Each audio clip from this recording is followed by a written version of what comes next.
right, so it being on or about 6:30 on Monday, April 27th, I'll call this meeting of the Easton Conservation Commission to order. I'm going to turn over control to Matt Crowley. Oh, can we do a little introduction about this being a Zoom meeting and our votes being? Do you have that memo from? Votes are all going to be electronic signatures. You guys are delegating. Suggested intro.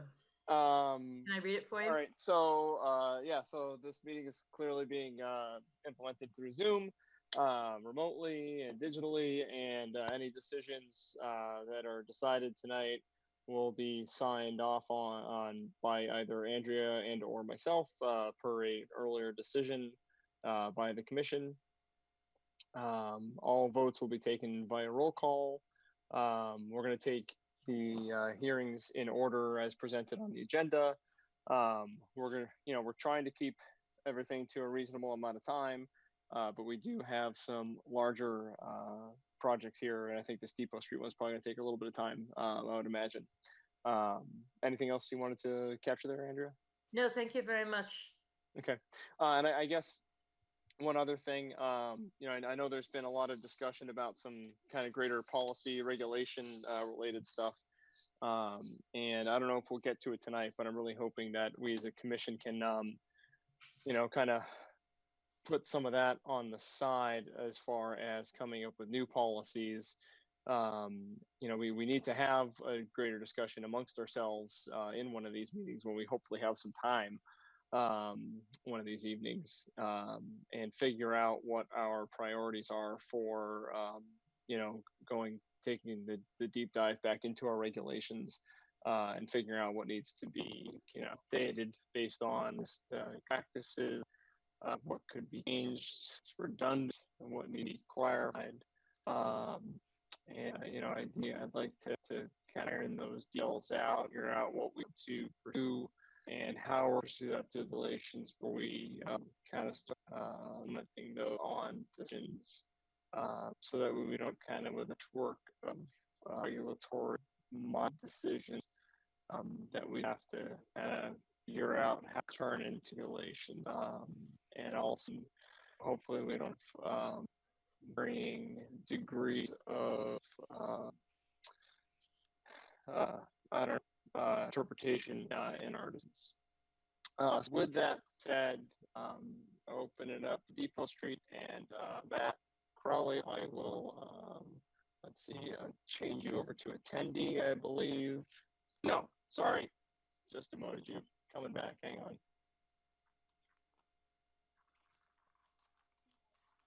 Attendee.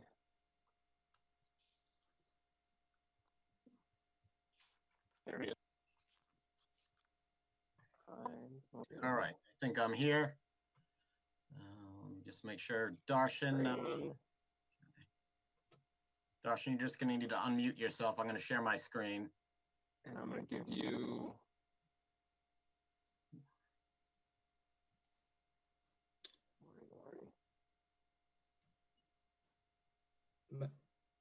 All right, Matt, are you able to share yours now? Yeah, let me give it a go. Oh, so it says host disabled participant screen sharing.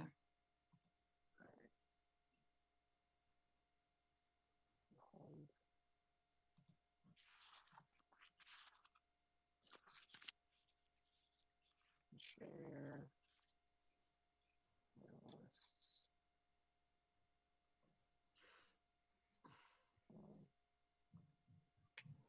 All right, are you able to now?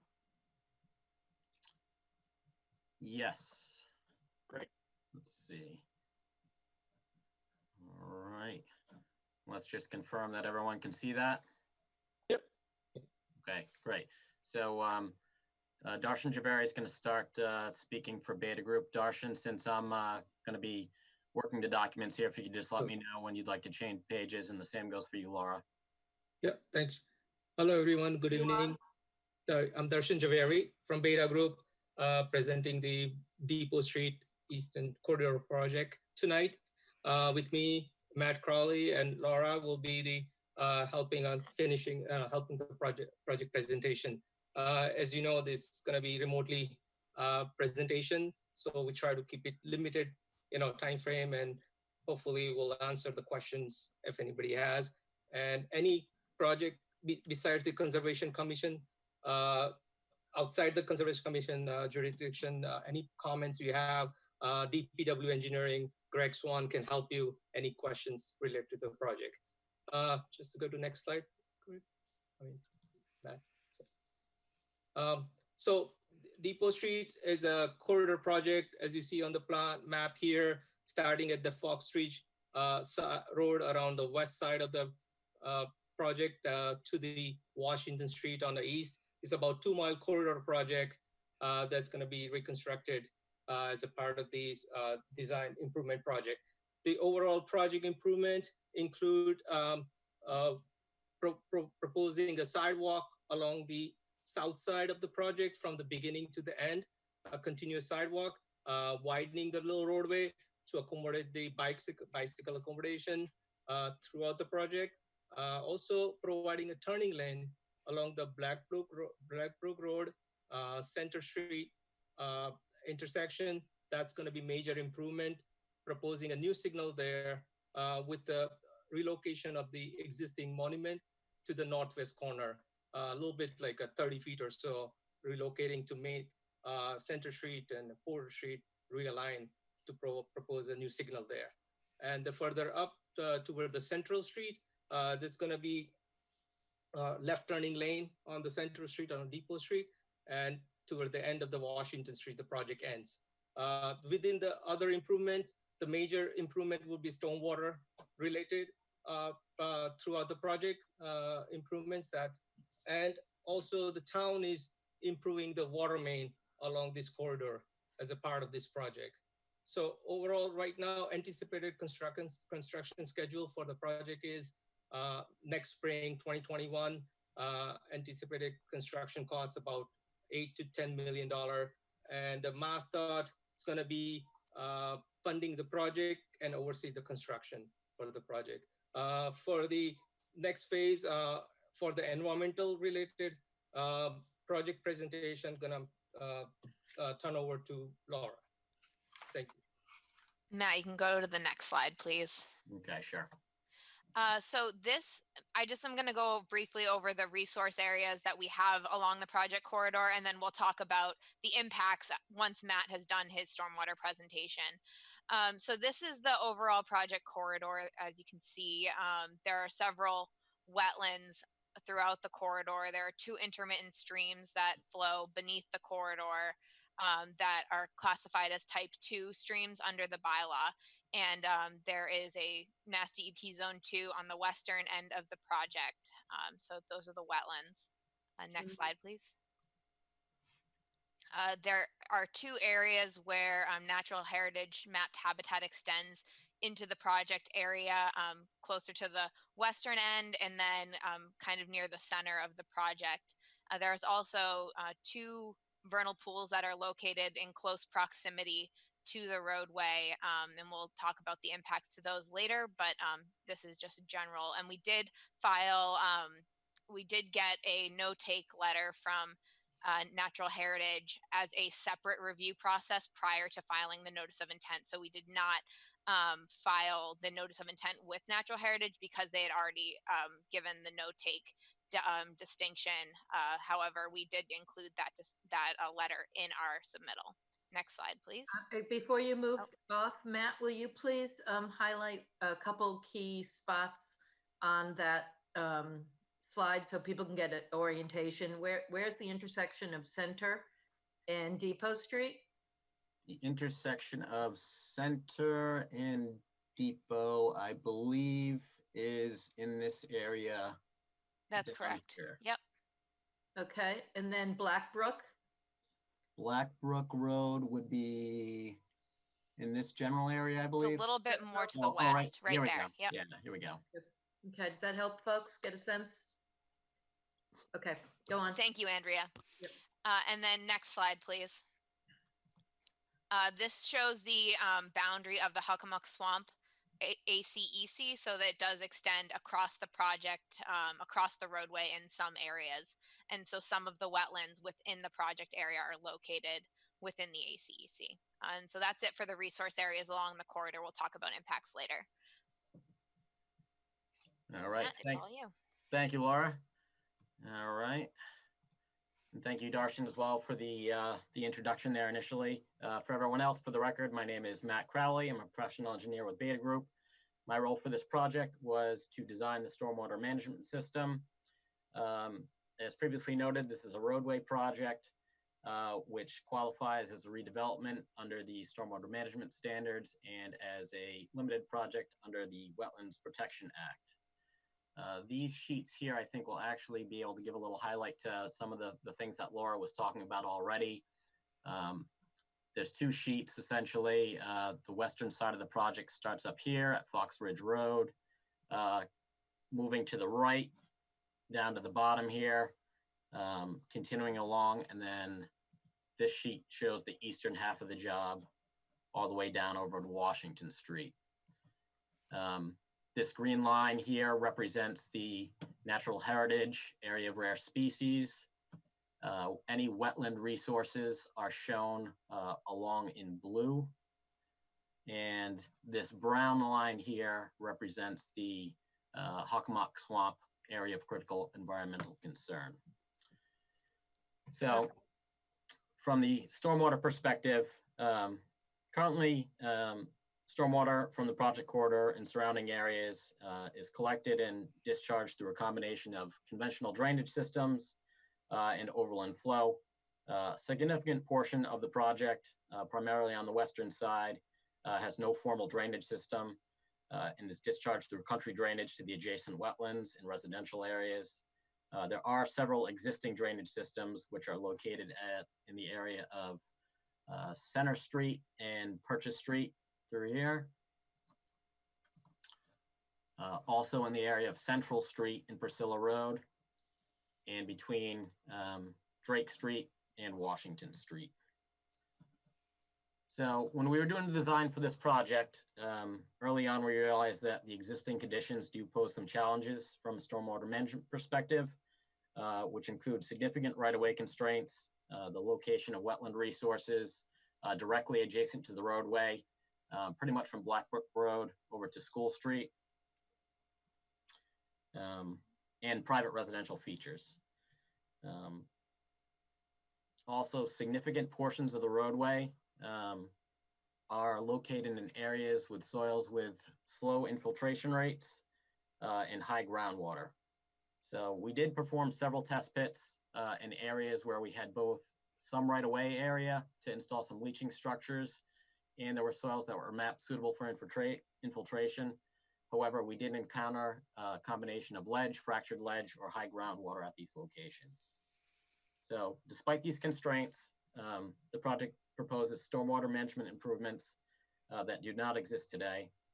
We're proposing a formal closed drainage system throughout the project corridor, which has been sized for the 10-year storm in accordance with Mascot standards, and will mitigate any localized flooding on the roadway surface.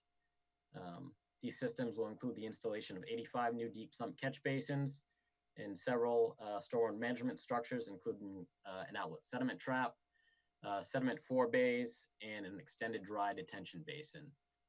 The location of these are shown on the sheet 1 here. We have an outlet sediment trap, which is kind of blown up in this area here, located at the corner of Blackbrook Road. The drainage system would come in with this magenta line here, enter the sediment forebay, overtop this stone check dam, and then flow outward into the natural water course through a low flow drain.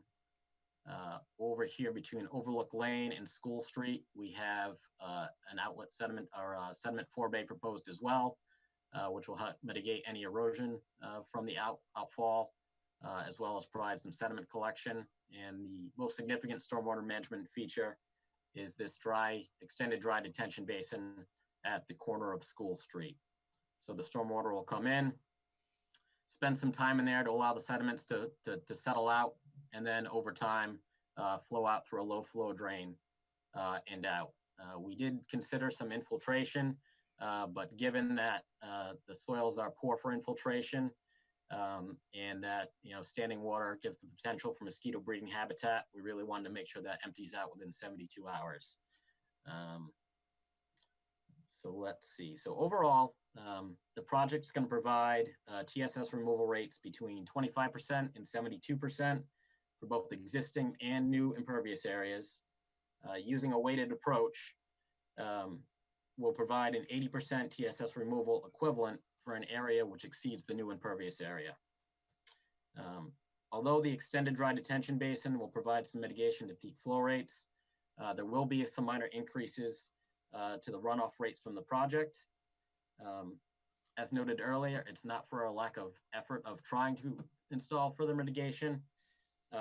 It's more related to the existing constraints of the project. It's not practicable to utilize wetland resources for stormwater management or do a taking on a residential property to install a significant stormwater pond. So in summary for the stormwater, this redevelopment project will provide stormwater management improvements that do not exist today and will improve the existing conditions. With that being said, I'm going to turn it back over to Laura, who I think is going to get a little more involved in the resource area impacts. Sure, Matt, if you can go to the first, well, I think it would be 2 sheets from here. Yep. There we go. This one, perfect. All right, so, and as Matt stated, the project is a redevelopment project and it is a transportation roadway improvement project, which does qualify as a limited project under the Wetlands Protection Act.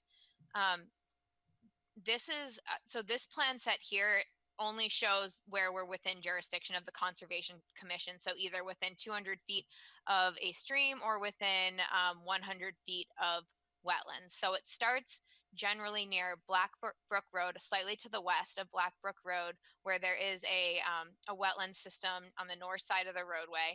And at that point, we are working within, a portion of the work is within the 50-foot buffer to Wetland I there, and then the work on further to the west and across the street is within the 100-foot buffer. Moving to the east, one of the stormwater structures that Matt just spoke about, that work is within the 50-foot buffer to a wetland. And a little bit further east of that, there is a small area where there's an existing head wall. And Matt, if you could zoom in on that. Sure.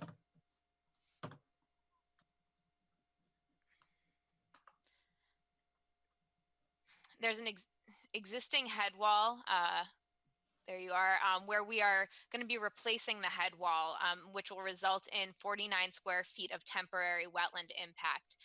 What the impacts there are basically only related to access. So there will be people standing in the wetland, but the work is actually beyond the wetland boundary. It extends just to the east of the existing wetland boundary, where they'll be removing the head wall and then setting the new head wall actually a couple feet to the east of the existing head wall. So there's actually no permanent impacts, and the work will extend further east, and there will be access within the wetland in that area.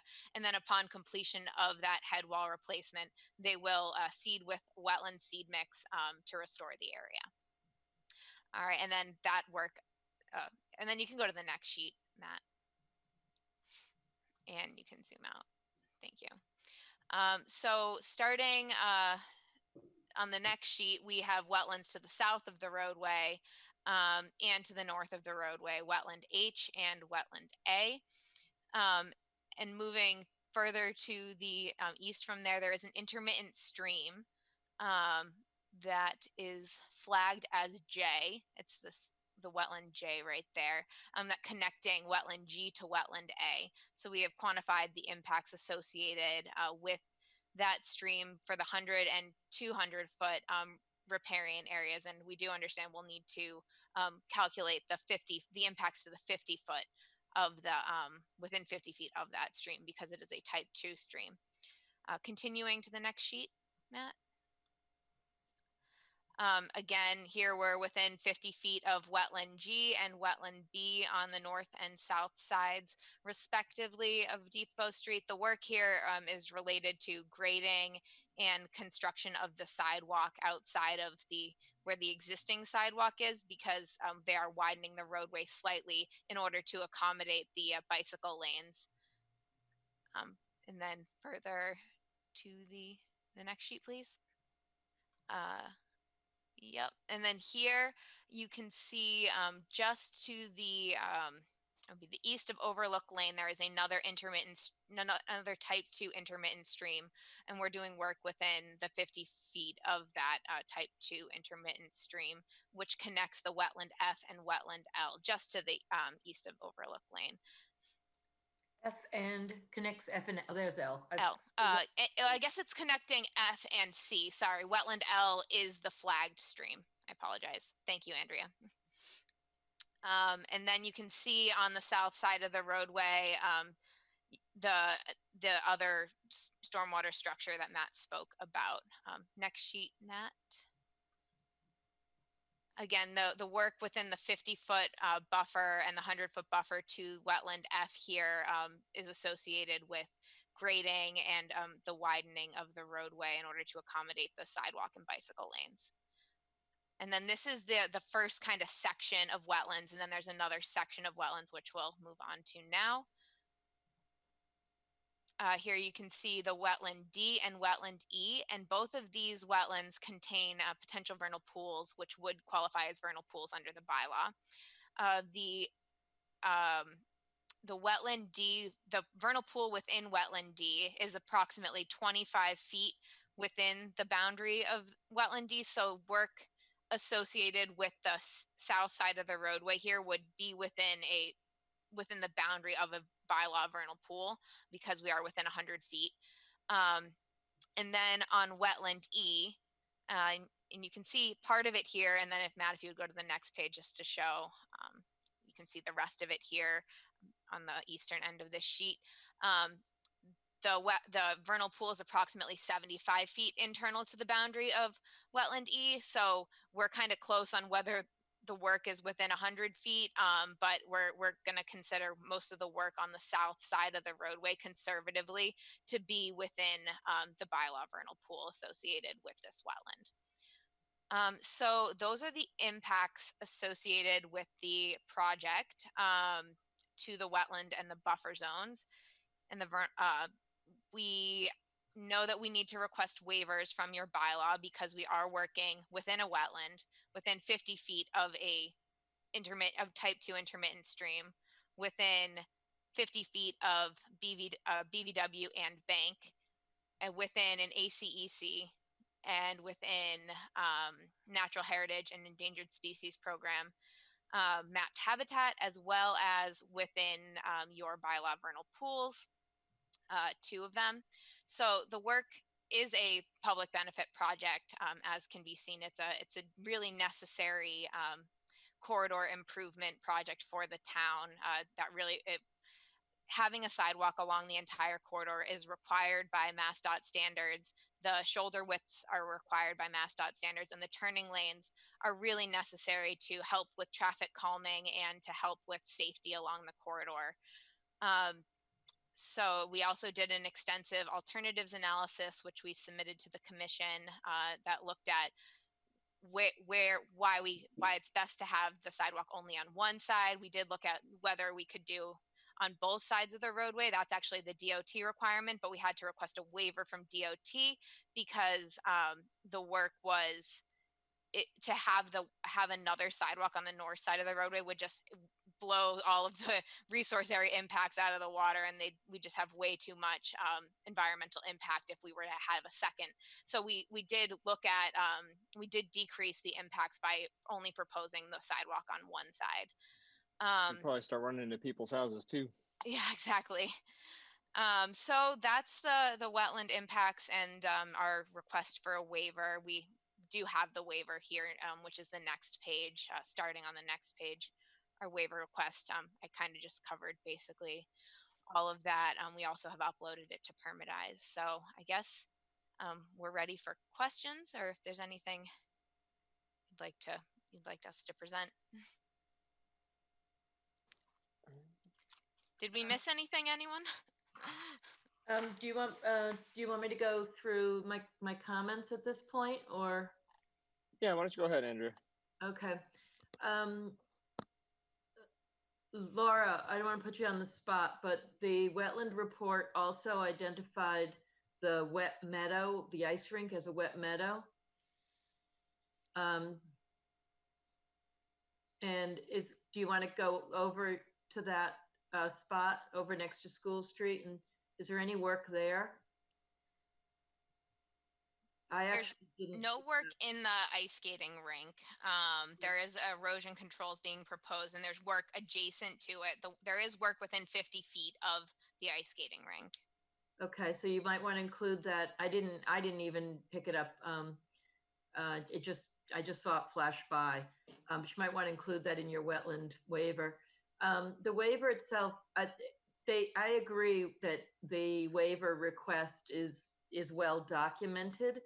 That in terms of preferred alternatives, they did pick a lower standard than the federal standards, and by only having one sidewalk, it both meets the project purpose, but also mitigates impacts. They've done stormwater to improve on existing conditions. A design storm of 10 is clearly lower than we usually get, but but the site constraints speak to that. And I don't think there's any question that the public benefit on this project is to improve vehicular, pedestrian, and bicycle safety, along with improving traffic calming in the area, which is a major street you all are aware of. My only concern is that perhaps should be a little more information on the 49 square feet of BVW replacement. What they're doing is replacing a stone head wall with a concrete head wall, and it on the size of this project, it makes for a minor change, but I think at the same time you would probably want to know more about making sure you don't leave any land a wetland area left bare, that there should be some sort of, there is a restoration just identified, but no details were provided. The potential vernal pools over both on the other side of the property at D and E are not shown on these plans because they kind of came up, they're local wetlands, and they came up at the last minute. There's a nice wooded area on the other side, behind them, opposite the the street. Something tells me the critters are probably running far away from Depot Street. Yeah, that's really good to know. I think the intermittent stream waiver request is really straightforward, and I agree with the class 2. So I think there's a little bit of cleanup just to get your record straight. And the rare wildlife, natural heritage has already given it a no take, and again, they minimized impacts, and what little stormwater there is on the other side of is not specifically in the mapped habitat, so it's really road construction, which speaks to itself. So I think there's a little bit of cleanup needed, but it otherwise is a perfectly fabulous, let's get this state money and do this project. Andrew, did you say something about 10-year storm? It is designed to, and Matt can speak to that. That's a design standard here. Matt, that's new to the commission. Do you want to speak to that? So the 10-year storm, the design is to carry the 10-year storm through the piping of the drainage system, which is pretty typical. When you start getting into the 25 and higher storms, you really start having these oversized pipes at additional cost. Typically, when you're looking at from the stormwater management standards, you analyze it for the 2, 10, and 100-year storms. We did analyze the stormwater pond for the 100-year storm to make sure that there won't be any type of catastrophic failure. But the pipe network itself is sized for the 10-year, and that's to just basically get the water off of the roadway for the purposes of vehicles. And I guess, how does that come to current state of on the road drainage? So much of the roadway today doesn't have any formal drainage system. The areas that do have drainage system, we did do some preliminary analysis several years ago, and those weren't sized to even handle the 2-year storm out there. So it's certainly going to be an improvement from conveying the water off of the roadway compared to today. Okay. So stormer and the various intervals of big storms has been a topic that comes to the mission, and we have to decide if we make any changes to exit some. But have any commentary on if our understanding state is reevaluating their requirement and or as us for some climate change and receiving larger, more impact storms on a regular basis. Stefan, can I ask you to, your audio is really hard to hear. Do you want to call in on, on the telephone line? Sure. Understand what he just asked? Couldn't understand. No. All right, hang on. I'll in 1 sec. Thank you, Andrea. Yeah, sorry for being rude. Not rude at all.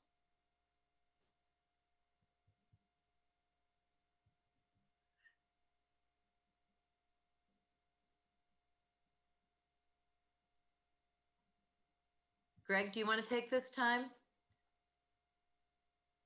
Say anything nice about? No, I read the stormwater report. I reviewed the information that Beta provided. This is a very tough project area, high groundwater, ledge, in areas where you'd like to put infiltration, you can't do it. We're doing the best we can with what we got. I had a couple of very minor comments from Matt that he's satisfied. His answers were very satisfactory. And it's the best we're going to do in the corridor that we have. And that's really, from a stormwater perspective. We could go back 150 years, 200 years and tell the residents of Easton, don't put a road here. That'd be one thing, but it's what we have and it's what we have to work with. I've been getting comments from the public on next steps. And I know if Stefan's not ready yet, are you ready? Okay, so if Stefan's not ready yet, if you could just say what happens, we're doing a review now. Once the Conservation Commission review is complete, what are the next steps for the town to move forward? We're going to wait for this. Once we have the Concom approval and we get our notice of intent issued, I believe environmentalists in Boston has been satisfied with the particulars of this project.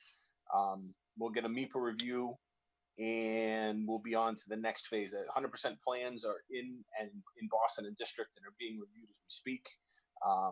We'll go through one more set of comments, very minor in nature. And we will go out to bid this the end of this year, November, December, and we'll award the contract and we'll break ground sometime next year.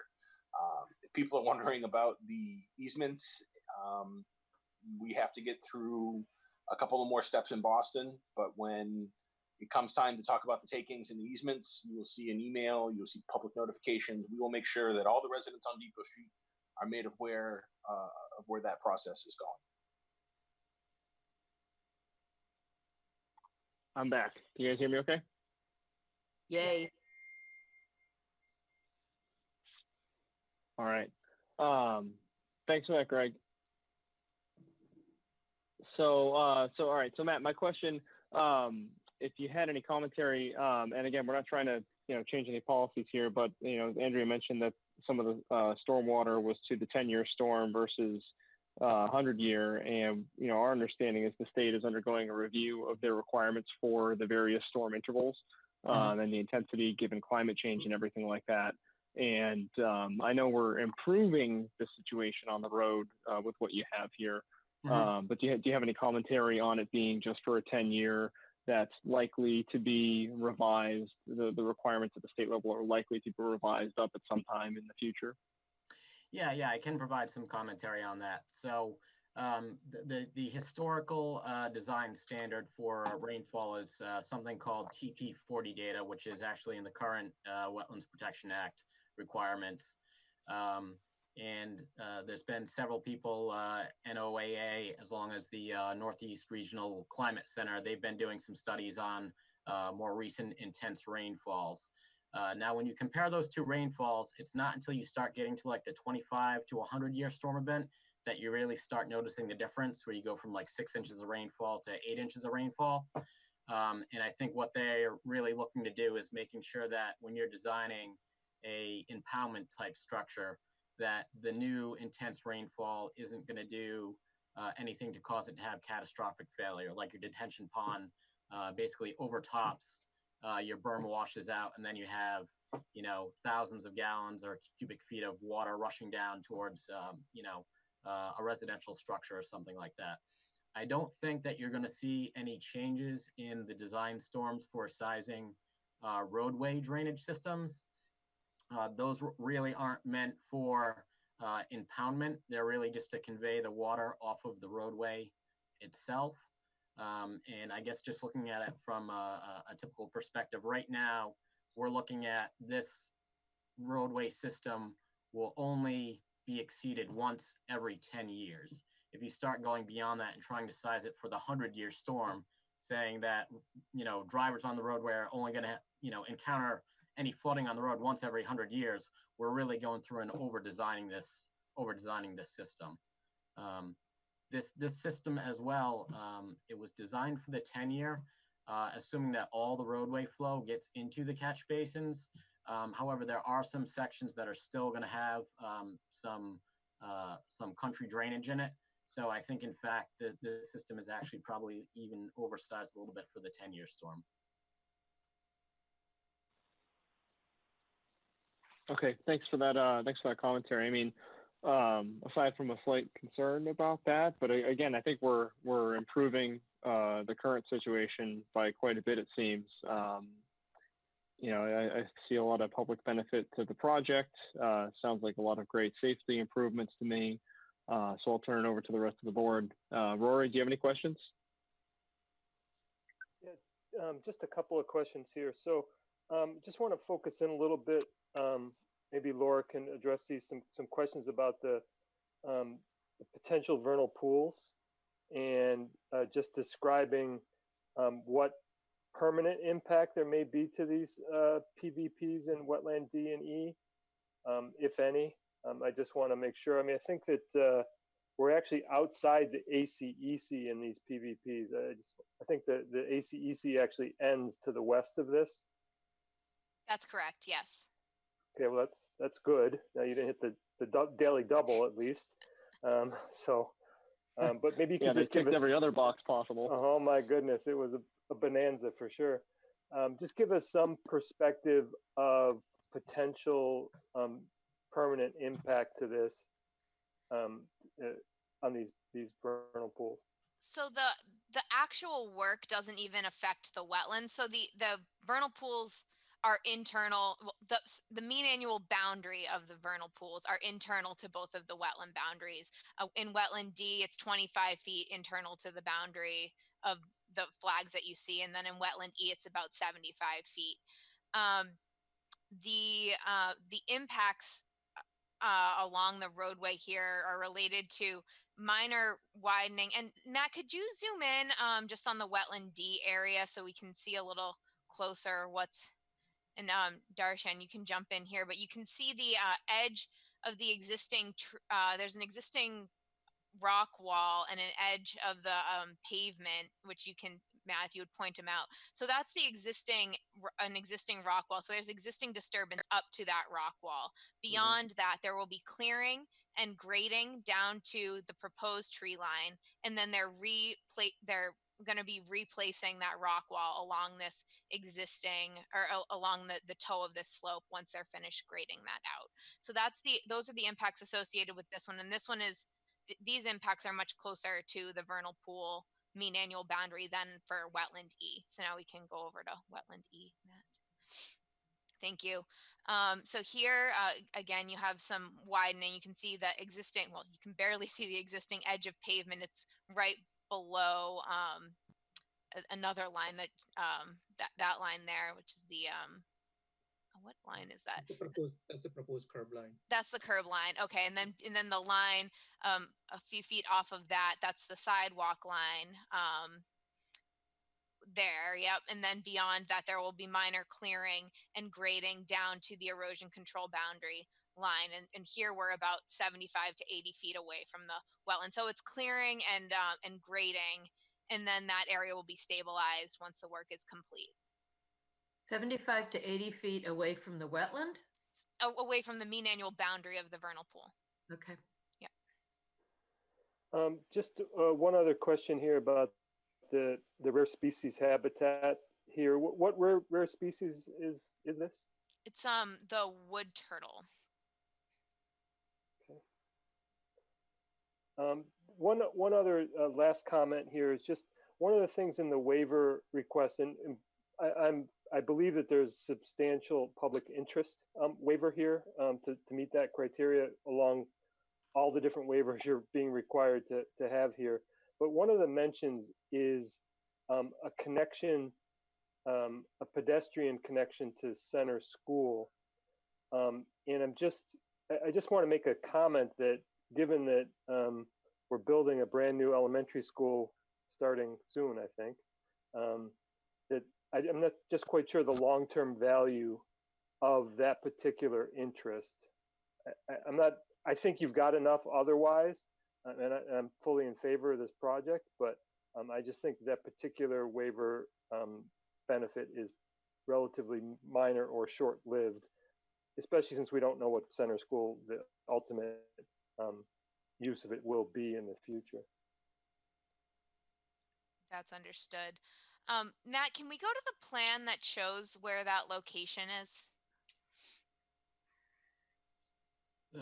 If we even have, would it not even be? It's off this, yeah. Yeah, I mean, I have the full plan set here, which I could get over to. So let me just. Ooh, you highlighted the pages that I need. Oh, this is way the other end. The 53 plan set. It's all black and white. Sheet Yeah. 25, yeah, right there. Right. So you are right. And the work with that crosswalk there is not even in your jurisdiction. It's outside of the 100-foot buffer. So yes, that's understood. Yeah, no, it was just a comment about the public benefit to it, which there's plenty of public benefit, the pedestrian access and the bike lane and everything else that's going on here, as well as the stormwater management and that. But that particular benefit is relatively minor in the big scheme of things, given that that site its potential is unknown. Absolutely. The school today, we just don't know what it'll be in 3 years from now.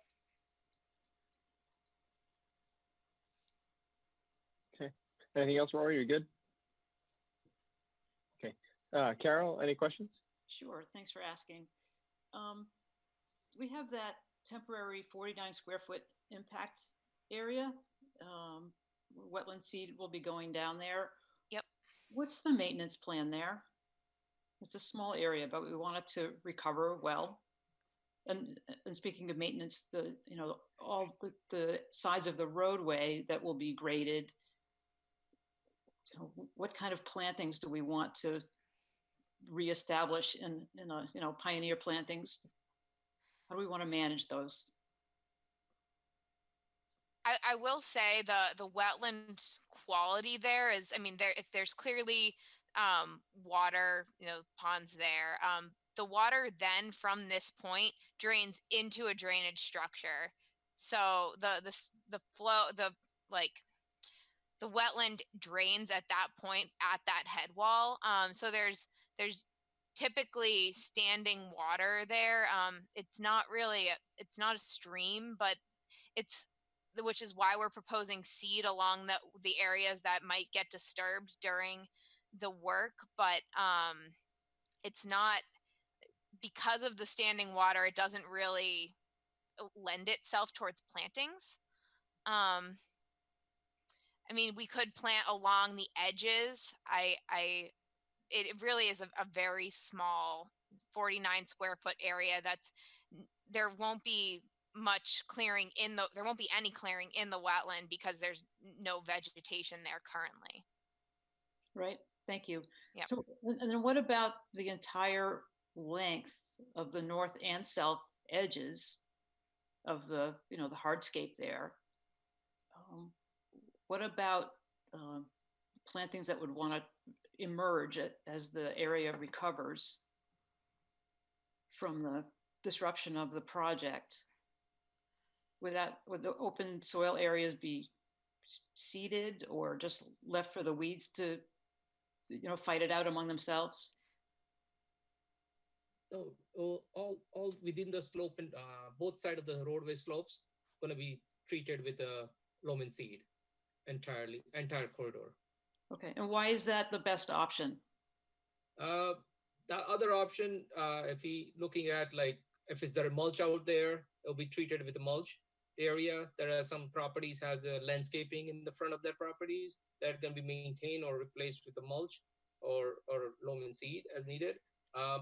We didn't. This is the Mascot funded project, so they restrict certain type of landscaping options that town need to put some money towards that. For example, like a monument relocation area, we do some planting around the monumentation, relocated monument area. So that's going to be some landscaping, like tree planting there. But beyond that, there is no room remaining beyond the back of the sidewalk because it's getting into private properties. So the planting the trees is a little bit tricky, like it depends on, you know, what owner wants it or how they maintain it and whatnot. So we didn't propose any tree beyond that. We did talk to the DPW and you know, kind of look into options to see if there's anything else we need to plant along the corridor. But mostly all these areas we are within the right of way, very tight. So we don't have much room to provide more landscaping beyond the loam and seed. Right. So I'm thinking, you know, especially on the south side of the state highway, that area would be in shade. And so, you know, why not try to do something like establish a colonizing fern instead of loam and seed? Yeah, Carol, are you kind of getting at a planting that'll be a little more successful and a little more effective towards maintaining the structure of the soil then, or erosion control and that kind of thing? Yeah, yes, along those lines. More habitat. I mean, you know, grass seed, even a good shade mix, it's not, you know, it's not a great habitat, and we're working very closely to important habitat areas. So some kind of planting that could stabilize the soil, act as a native habitat, you know, might be a better option. I don't know who would have to pay for that, but I just wanted to bring it up. And maybe it's something where we could really only implement that kind of planting in the publicly owned parcels. You know, I understand that you guys are probably working up against people's lawns in some areas, and so maybe we don't have as much control over the plantings there. But maybe, you know, near the vernal pool and, you know, some of the other, you know, directly adjacent wetland areas. Exactly. Yep. I think we have proposed some shade mix around the wetland area, but I need to check into that to see what we have. Sure. I mean, even Kentucky bluegrass, even though it has the word Kentucky in it, it is an exotic species. It's not from North America. So, you know, something native, I would think would be better than. So yeah, we do have a restoration mix on the seeding on the wetland area, and then yeah, so that's on the other option besides the regular seeding. Right. So how would that seed do in loam? I don't think it would. I mean, it's a wet mix, so it's intended for the wetland area. It's not intended for like a buffer zone restoration. Darshan, I know DOT has a conservation spec I'm not sure if that's something that would be appropriate for this project that we could look into, Darshan. Yeah. I can send that to you. Okay. Anything else, Carol? Yes, one other thing, two other things. So we have the wood turtle, and we probably have other wildlife, that maybe some salamanders that, you know, with the existing road, they're getting run over by cars when they want to cross from, you know, one part of a wetland to the other part across the street. So what can be done in this project to, you know, protect that wildlife or make it easier for them to pass under the road? You know, some kind of corridors maybe built under the road that would help protect their lives.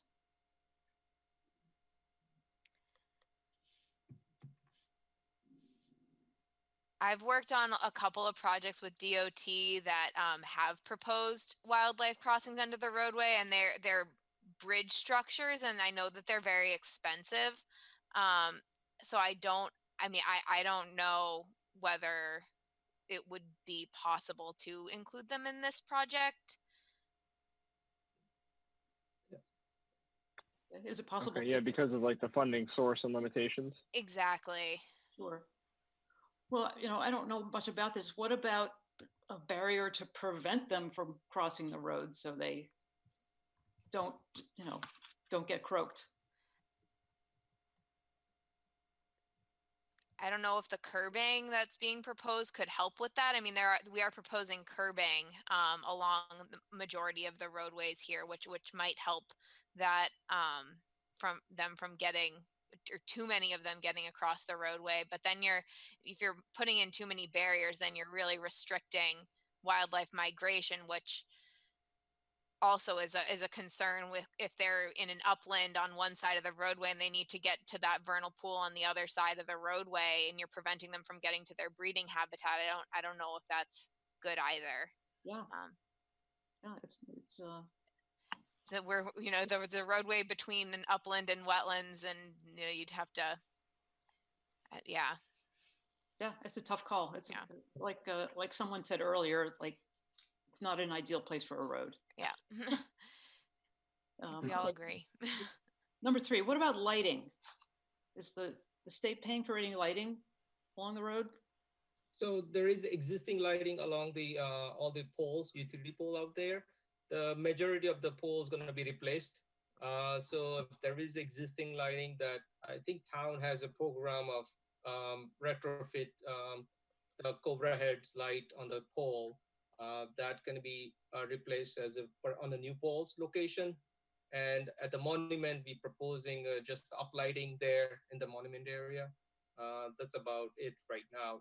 Mostly all the poles will be all Cobra headlights that they're going to be placed in, because they're all going to be new poles. Right. Okay. Thank you. So lighting, you know, if you have a driveway and down by the street, you have a light pole and you leave your light on. Yeah. You know, if you have guests coming, you want to leave your light on. Lights like that and street lights, they croak millions and millions and billions of insects every year. So what can we do with the new lighting to reduce that impact? We're not proposing new light, means we're replacing the old lights to the new poles. So I'm not sure how many more we're going to add in. Greg, do you have any? It's going to be the same. What's going to happen is as we're widening the corridor, all the utility poles are going to have to be set back. When we come across a utility pole that has a town-owned light, National Grid will come along. They will drop the pole down. They will drop the light down on the roadway. We will come back. We will put it up on the new pole when it is installed.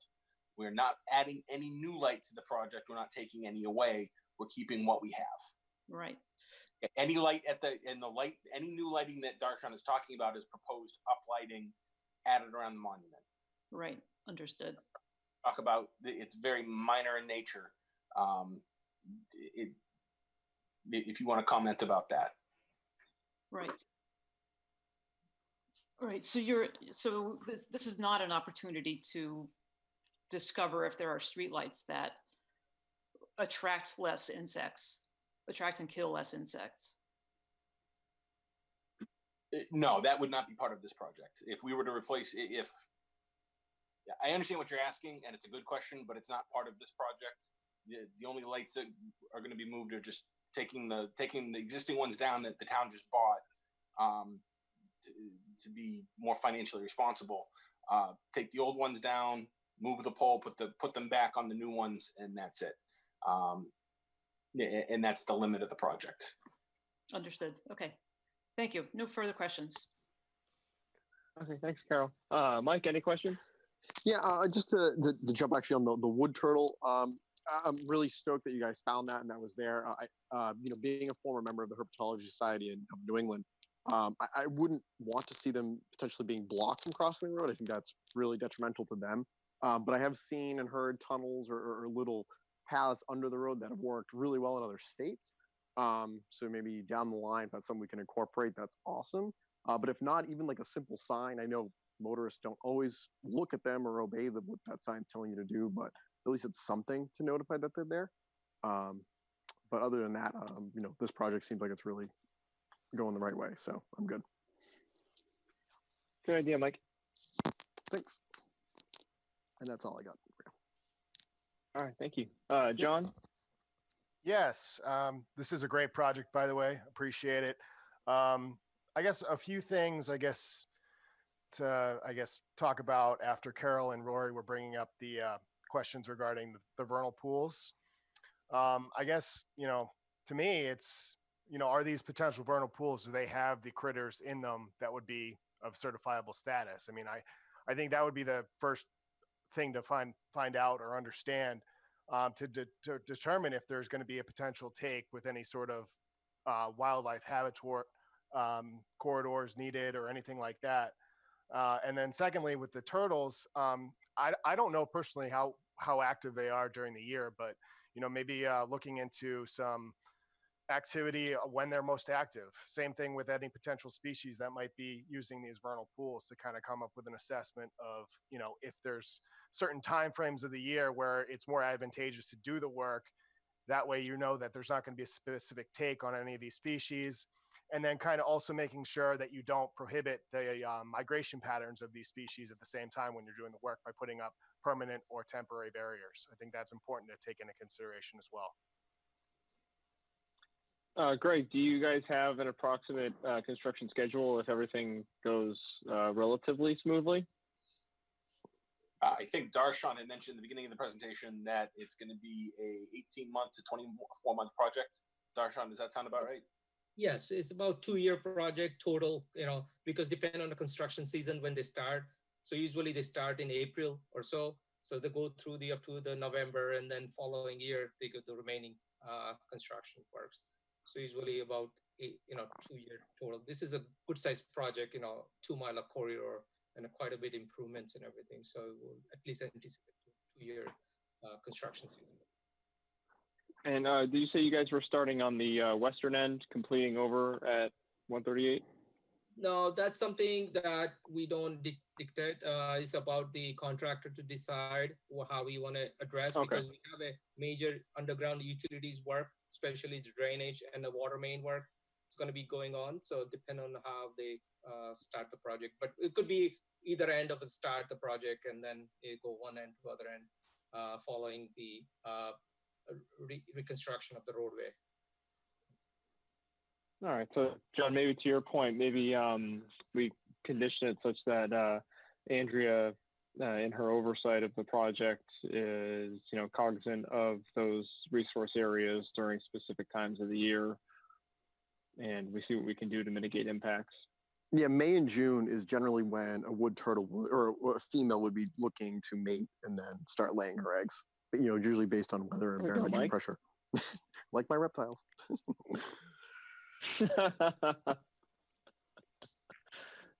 So they actually on our special provision, the Mascot special provision has a clause in there saying turtles and or fish migration period or any other in-water restrictions had to be followed based on a part of the order conditions or the part of the special provisions Mascot provide. Great. Thanks, Darshan. All right. Awesome. Year restriction. Darshan, we can condition a time of year restriction. May, June. Right, because that same thing with the installation of some of the drainage structures, we need to be in a low flow area or the dry season, so they have to follow that. Yeah, you could provide that, I guess. Matt, do you have any questions? Okay. All right, cool. Anything else, John? Yeah, I mean, I will add that when I was a consultant for a number of years, we also, administered turtle sweeps prior to doing any work to ensure that, there wasn't going to be any take. So, I mean, that's a potential opportunity as well. It wasn't a requirement from Natural Heritage. We already have a no-take letter from them. I mean, so it wasn't a requirement from them to show that we had a no-take from this project. So I just wanted to add that. Okay.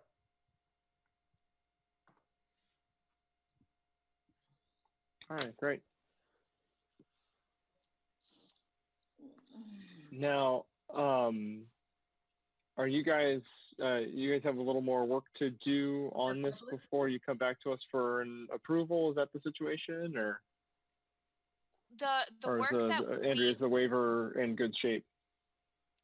I do think that there's a little more work to be done.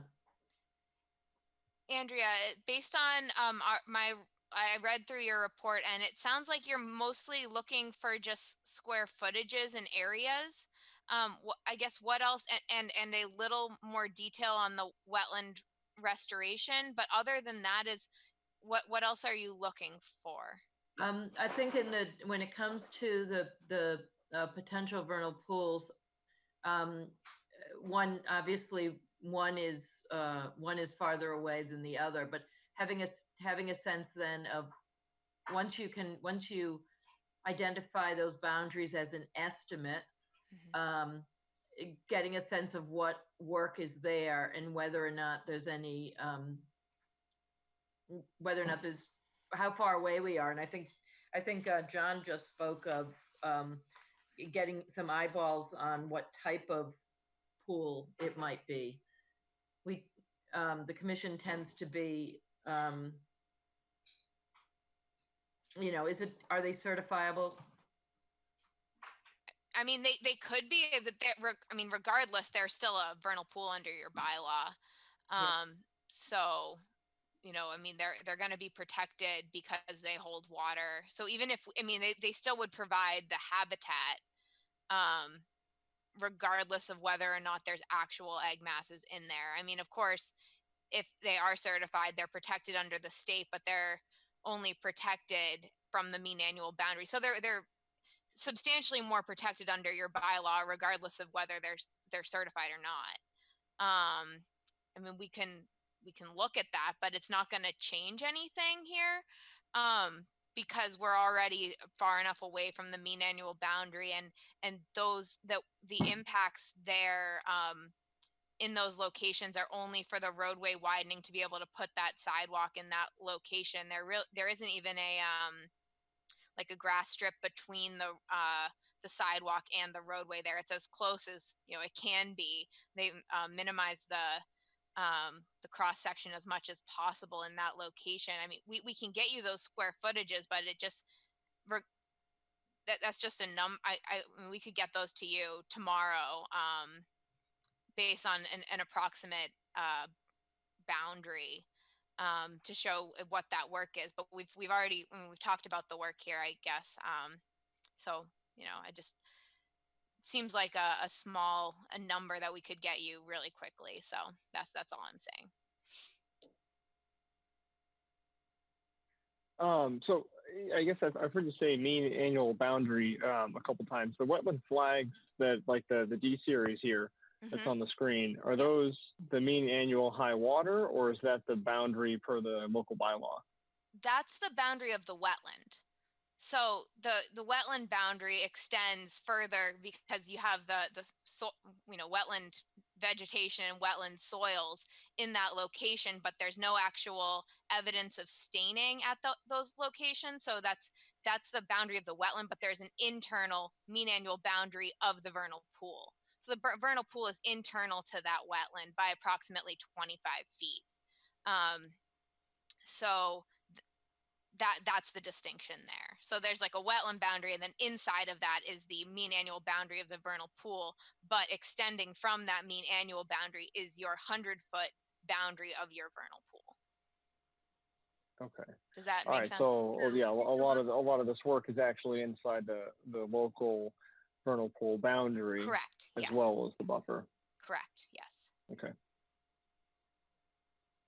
I mean, I think it's one resource area where they don't have the boundary shown on the plan, and therefore it's imprudent to close without knowing how far the boundary extends into the area. I think Laura. Yeah, we'd require it for any other applicant, so we just try to be fair on that front. Yeah, I don't think we're going to change the project any. I think we just need to know. I think we just need to know. Okay.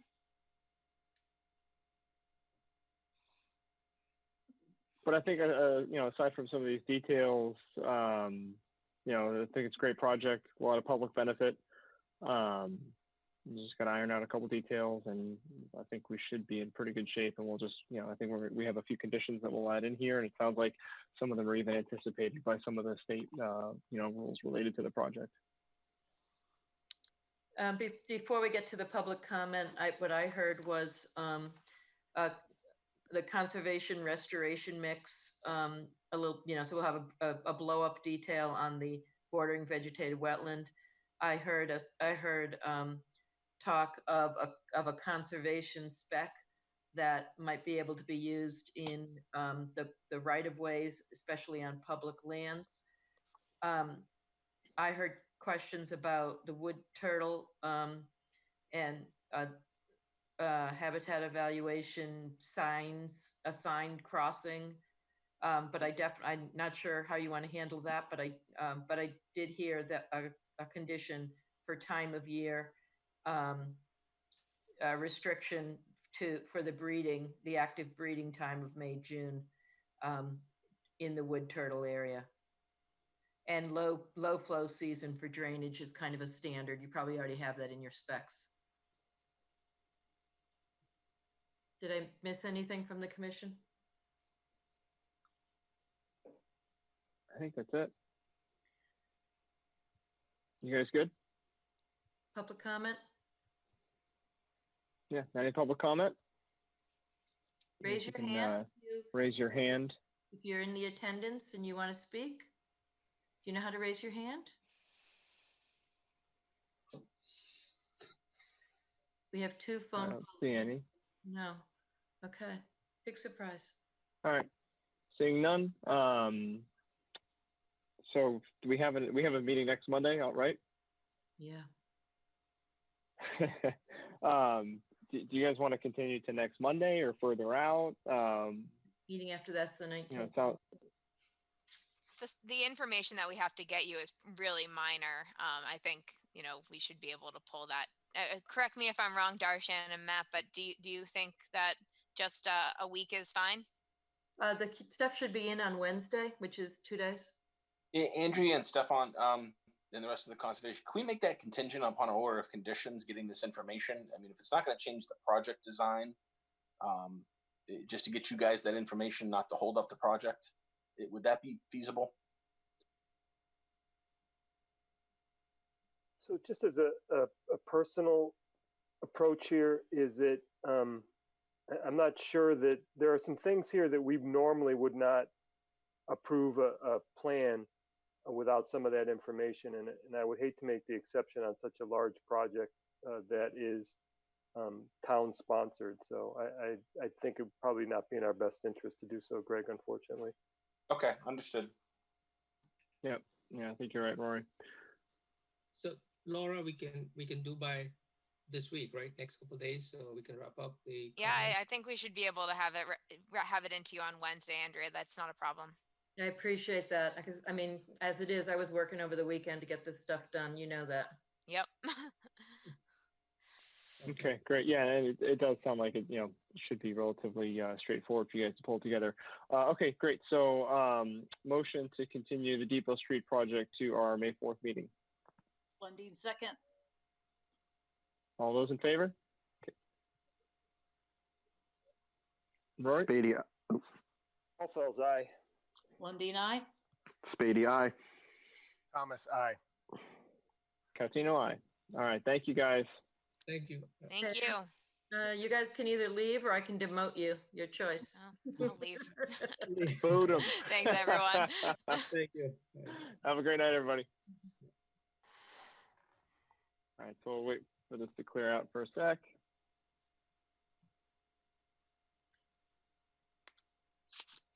Got a couple things going on that project. I realized one thing, I was talking about the lighting and how many insects it kills. Most people don't care about insects, but insects are part of what make ecosystems tick. And with so much important habitat on either side of the road, that's their value, is as food for other wildlife. So just wanted to mention that. Yeah. All right, so next up we have 2 Stillwater Creek Lane. Andrew, do you know who the project team is for that? Matt, I just promoted Matt Sweisberg. I'm here. Haven't seen him come in. Are you there? Can you? Oh, I think I'm going to just click at the same panelist. time. Matt, Can do you have a telephone I have to bring up too? No, I'm online. Can you hear me now? Yeah. Yes. Yeah, I clicked Okay. to unmute you, I think, at the same time you did. Okay. Matt, I don't know. There's All a right. bunch of attendees. Is there anybody else here on your team? Or I see the applicant is here. Should we bring him up to a panelist? We can, yes. In case there's a question that I can answer, and he can.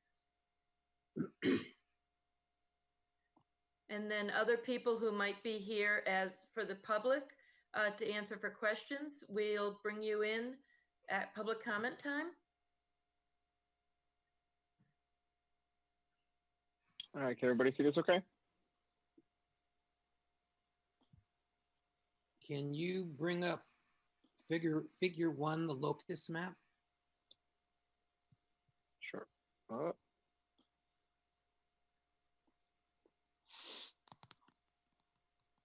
Yep. I think Matt had a presentation slides too that you posted online. Are they in the, are they posted here? They were all attachments to the online application. Okay, so do you recognize the names of them? Yes, the first one is figure 1, Florence. Locus. Oh, I see. Yep, that's it. Just so Sorry, people. I thought you were talking about the locus map on the print there. Just so folks can see where we are. Yep. So just to give everyone a context, a little bit of context there. And then. Yeah, we have Flyaway Pond back here and the stream that comes along back this way. Actually, I think Flyaway Pond is down. Oh, Flyaway's over here, yeah. Yes. And the stream goes behind all of the houses and developments through the conservation area. So next would be the figure 2, I believe, existing conditions. Yeah. Just so what you have is. I can't do that. But down toward Stillwater Creek Lane and that small cul-de-sac, yes, right there. There is a dirt drive that goes up to the flat part of the lot. That's been there, previous disturbances. That's been there for, I think, a fairly long time. And then as you go back, you see there's a circle around boulders. Yeah, right about there. That's where some of the trees, the forest, so to speak, begins, and it goes downhill from there. Literally, not figuratively. And as you go down, you get down to the stream itself is not, that's the blue, I believe is how the surveyor indicated a stream, but the stream is actually located further. Those are wetland flags. If you, Yeah. Yeah, I'm sorry. Those are the wetland those flags. are wetland flags. Thank you, Andrea. I can't read all this. It's not terribly large, but yeah, those are the wetland flags. That's great. Thank you. You're welcome. And so there are no vernal pools here. There's no priority or estimated habitat for rare species. So all we're dealing with is bordering vegetated wetland. And it is an intermittent stream. I ran it through Stream Stats online, and it comes out as about a contributing watershed of around 0.22 acres. So it's pretty small. So that's just as Well, it's pretty good right now. Yeah, it is. Yes, it does. It flows pretty well this time of year. But Yeah. back later on, come July, August, unless you have a pretty heavy rain, it's not flowing terribly hard at all. But I can, well, I don't think I uploaded the Stream Stats report. But in any event, I did run it through Stream Stats. Yeah. And if you look at the northeast corner of the property where the wetland line hits that corner right up there, if you go a little farther back off the lot, you hit the stream channel. And right about there is where I ran Stream Stats from. Okay. And again, it comes up as 0.22 acres. So it's well under a half an acre of watershed and qualifies as an intermittent stream. So again, that's just background. So let's bring up figure three, which is proposed conditions, or even better, figure 3. I think 3A is in there at the bottom of the left column. No, where the heck is figure 3A? No, that's just a narrative.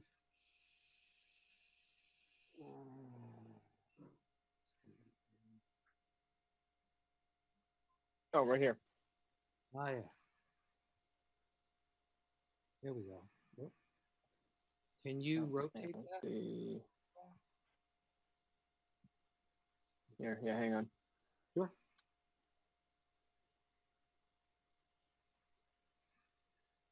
Thank you, Stefan, for being the host here. Yeah, very much so. No problem. Okay. So you can see starting at Stillwater Creek, there's a drive you come up. There are 2 big ledge outcrops, and you come back to the flat part of the property, which is where they propose to build the house and garage, and then behind that, a pool and a pool house, all enclosed by a low stone wall, which are those rectangular, kind of looks like a chain all around. These guys here. Yes. And then behind there would then be cleared and would be grassed in as a lawn. And as you go down slope, you hit the 100-foot buffer zone. And a little farther down slope is where they propose to build a boulder wall. All of the boulders are on site. This is a very stony soil and stony property. There are boulders and stones everywhere. And so they would build that stone wall, the boulder wall, the ones that look like kind of like eggs, end to end. Right in front of that, on the green X's, is where shrubs would be planted, of shrubs or small trees, mostly shrubs. There's a list of 5 potential species in the work description, attachment 2A, and the proposal is, depending upon availability at nurseries, to plant 2 species from there with a preference for fragrant sumac and lowbush blueberry. And I've never had a problem finding those at least 2 nurseries that I deal with. So I'm pretty confident that they will have those this year. The plants would be installed all along where you see the green X's. They'd be staggered by several feet just so they fill in. That's, for the most part, that's it. As you can see, beyond the boulder wall, there is a line, rectangular end-to-end line, which indicate straw bales. And in front of that, the brown would be straw wattles at the base of the bales to anchor that in better, because the land does get steeper here. So we would be concerned by the potential for erosion, while some of that is stripped and grassed in. And again, that's about it. For when you say stripped and grassed in, are you talking about on the house side or on the forest side of the wall? On the far side of the wall. If you look at the low stone wall immediately behind the proposed pool, you see a little indication of stairs. And they'd like to put stairs in there just so the lawn could be accessed. There will be children living in the house, and they'd like to have the lawn to be able to go out and play. Oh, I guess I meant on the big retaining wall back here. Oh, on this side, it's just gonna be natural vegetation, I would assume. That's natural vegetation. Yeah, I apologize. I misunderstood. Okay. All the lawn, all the disturbance, the lawn would be to the east or to the right of the boulder wall. So, I mean, this is not an insignificant, retaining wall on a pretty already steep slope.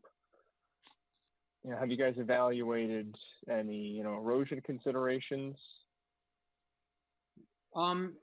There's no evidence of erosion now, and there's a fair amount of evidence of past disturbances to the property, particularly on the northeast side.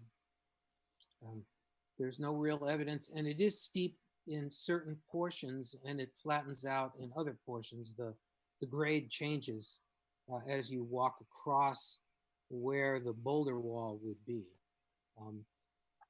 The idea of the boulder wall is to create both a limit of disturbance and work, but also, because there will be kids, they want to put a fence in front of the boulder wall.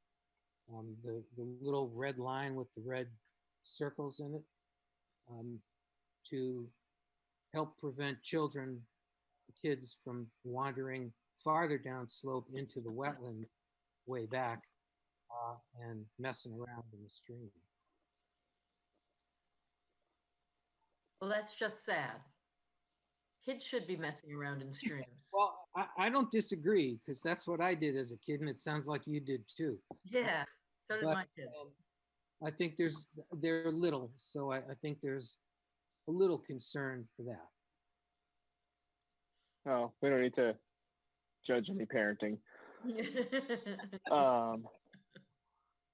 To each their own. So let's see. Now there was somewhere on here I saw a list of, was it the 3A addendum that had the list of plantings? Yes, right there. Carol, had you been able to see this? Yes, I did see that. Any comments, feedback, Yes. concerns? Sorry, that was my 88-year-old mom on her bedtime call. Sorry, Mom. Right. So I have a few comments about this. Want me to take it from the top, or do we want to continue ahead. on the, the presentation? What would be best here? However you'd like to do it. There isn't much more, or really there isn't anything else to present on my end. So go ahead and fire away. Sure. Okay. Let me get back to the view of the plan, which I have on my own screen. Want me to pull that up right here? Yep. So if I understand right, you're proposing putting a stone wall inside the 100-foot buffer. Is that right? Yeah. It's about somewhere around 25 to 30 feet down slope of the 100-foot buffer at its closest. Right. Okay. Okay, one concern I have is regarding activities in adjacent areas. We have 5031B, purpose of the regulations. It's like right at the top of the regulations, the purpose. The commission shall carry out its responsibilities under the bylaw to regulate activities within the resource areas subject to protection under the bylaw, and activities in adjacent areas that may affect the functions of the bylaw resource areas in order to protect the bylaw wetland values. So there may have been a claim that the area where the house would be built and the lawn would be installed is not subject to regulation, but I'm not sure I agree with that on reading 5031B. So I understand what you're saying. I think there would have to be a reason explained for what the concerns are from the proposed development in otherwise non-regulated areas and how those might create a problem for the resource area. Sure, I agree. And there would be, I mean, I've been a commissioner since July, like Mike Spada has been. And so we're both still on a learning curve. But one thing that I would want to look into is things like the buffer widths, the ability to filter pollution, groundwater supply, surface water supply, management of sediments, nitrogen, phosphorus, wildlife movement and ability to reproduce, flood control and storm damage prevention. So those are some of the values that are protected by the bylaw. Yes. So I can address some of those. From a wildlife standpoint, like I said earlier, there's very little, the upper part of the lot from roughly where you see the small stone wall right behind the pool or pool house, that's all been cleared for quite some time. It's been disturbed for quite some time. There's little wildlife value there. Wildlife are free to roam and move from south to north, if you will, behind all of that. And there'd be nothing to prevent them from doing that. From a groundwater standpoint,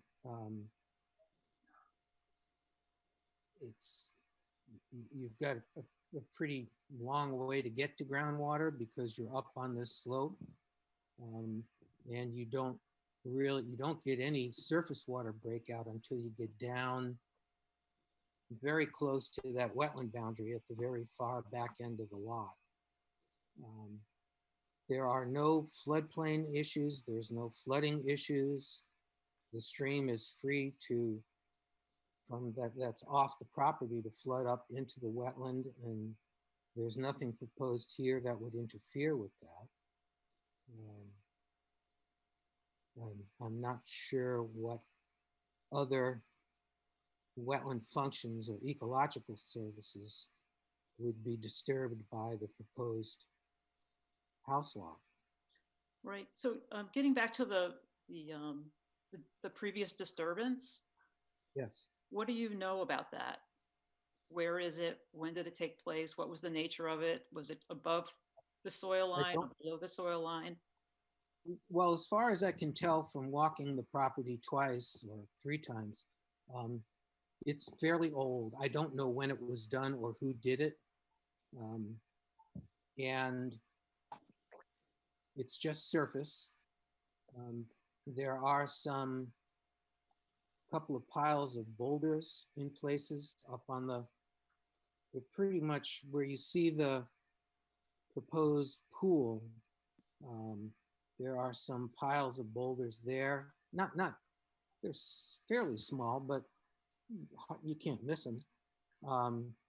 The forest I guess toward I the would, back. if I could just interject that, I would suspect that a lot of that was probably site investigation when a lot of the neighborhood was originally built, just from being familiar with it as, you know, from accessing the conservation properties behind it on a regular basis. You know, I know it's been disturbed for quite a while. Yeah, I would agree with Stefan with that. I mean, I've been around that area for quite some time, and yeah, it's been disturbed since they started building there. So, You guys certainly predate me. I've been told by a local that this was the construction staging area for the subdivision. Yeah, and Carol, it's like, you know, roughly, you know, just if I draw something, so like, you know, it comes up here, but I think, you know, when it opens up, it's, you know, roughly kind of this area that's been disturbed. Sorry, I can't. And then once you start sloping down, it'd be highly visible on the screen. No.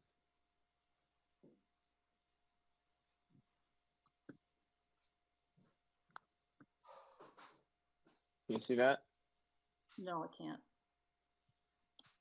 Are you looking at his screen? You're looking at? Bill? Yeah. Okay. I can see it here, Stefan. So. Okay. Okay. Show again, Stefan. Well, he's highlighted. So I guess it's roughly like if you go like to the back retaining wall by the pool. Yeah. Maybe a little inboard of that, because really pretty much as soon as the grade starts going down, that's really where you hit the woods. Correct. And then, you know, from there forward, it's basically been disturbed. Okay, Right. so that would mean that the bulk of the proposed lawn would be an undisturbed area? Is that what we're saying? Not recently disturbed, correct. Okay. Correct. Okay, so what does everyone think about is it not worth chasing down what I was just saying? I think the question, I don't want to, I just want to jump in. This is a request for determination of applicability. The question is, the question to the board is, are the impacts significant enough? Is the project proposed to address those impacts, or would you like to see a notice of intent? I just want to throw that in there, not to answer any question, just to remind you of the type of application and what your options are. Yeah, thanks, Andrea, for that reminder. Yeah, I mean, I don't know. It's a pretty. It backs up against, you know, our conservation land. And it's a beautiful area. I guess, you know, one question I had, I was curious why, you know, none of the riverfront for the stream or the water body that's there kind of showed up. Well, there is no. It might be an intermittent stream, but per our regulations, it would probably be a type 1, I guess. Yeah, I was going to ask you a type. It sounded like a type 2 for sure, but this could very well be a headwater. Oh, I think it's definitely a headwater. Okay, type 1. Thank you.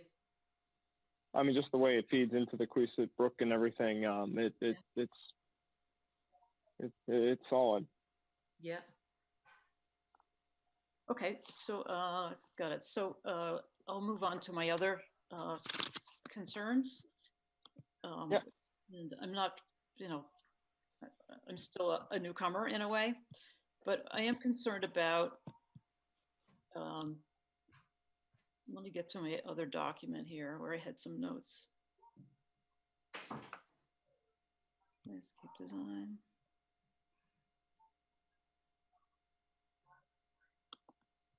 I guess one of my concerns was, I think a lot of the neighborhood, I think, seems to kind of respect the buffers, as far as I can tell, just from riding around and looking at satellites and all that kind of thing. So I'd be concerned about, approving something like this and then having a bunch of neighboring properties asking for, a bunch of work in the buffer zones. That's kind of a concern of mine. And I guess as far as RDA versus notice of intent, RDA, we can't really condition enforceably. So that's just a concern of mine. But yeah, go ahead, Carol, you got your other concern? You good? Sure, thank you. So to get a permit for what's proposed, I'm reading from 503 3B1. You as the applicant, you have the burden of proving by a preponderance of credible evidence, that would probably be scientific evidence, that any proposed work and its natural and consequential cumulative impacts and effects shall have no adverse effect upon any of the bylaw wetland values. So you're talking about putting a stone wall in a resource area. And so I think, according to this statement, you're going to have to prove that there are no adverse effects. So we'll be looking out for that. Okay. Okay. All right. Any other questions or concerns for now, Carol, or that's right. the main stuff? The shrub planting looks, it looks right there, but I don't understand how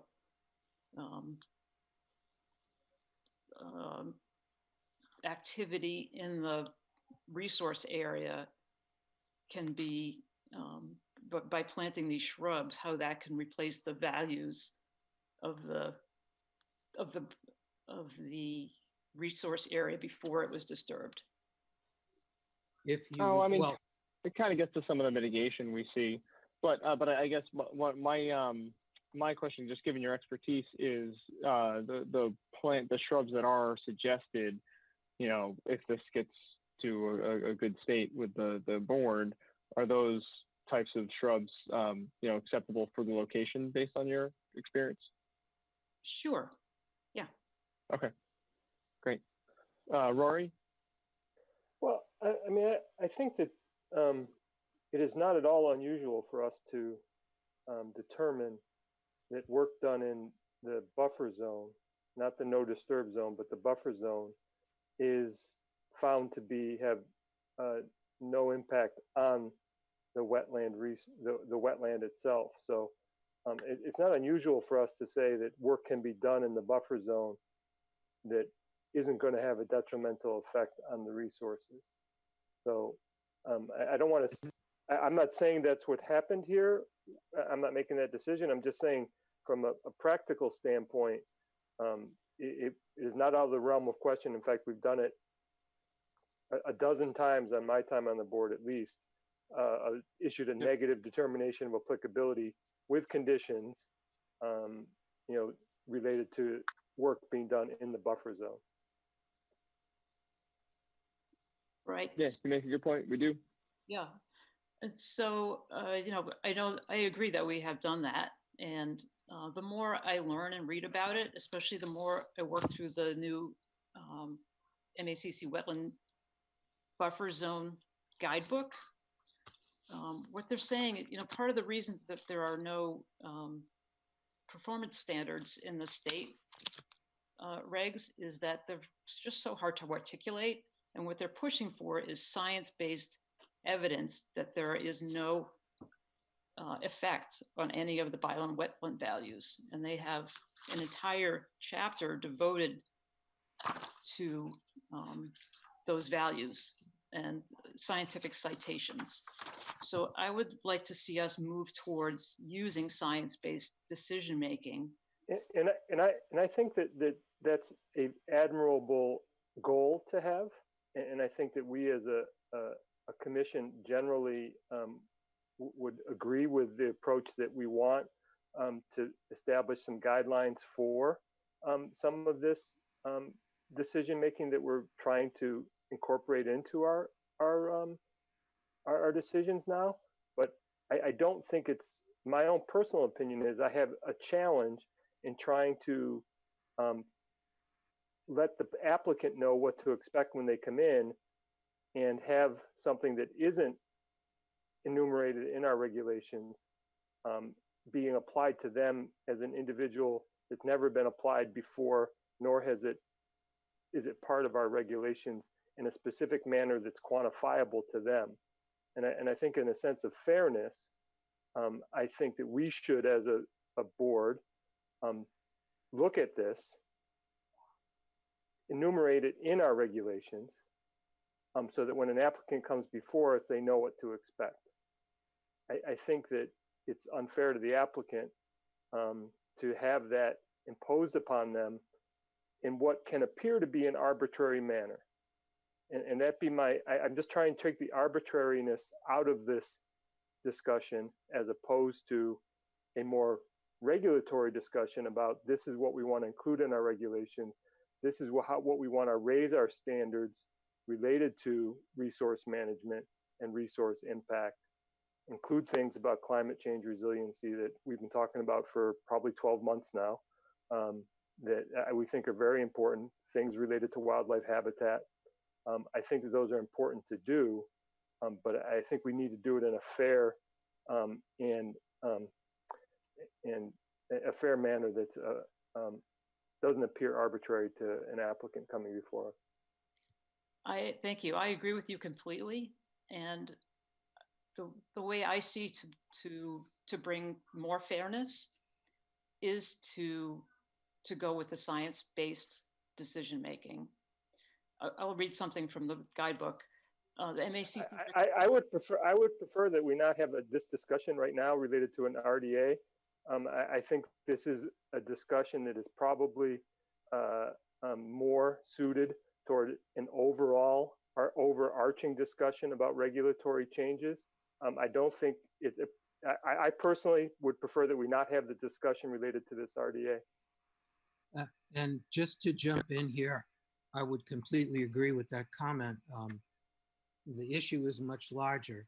This is a fairly small project with a minor amount of disturbance in the very outer 25 or 30 feet of the buffer zone. And there's a perspective to maintain here. I know you don't know me at all.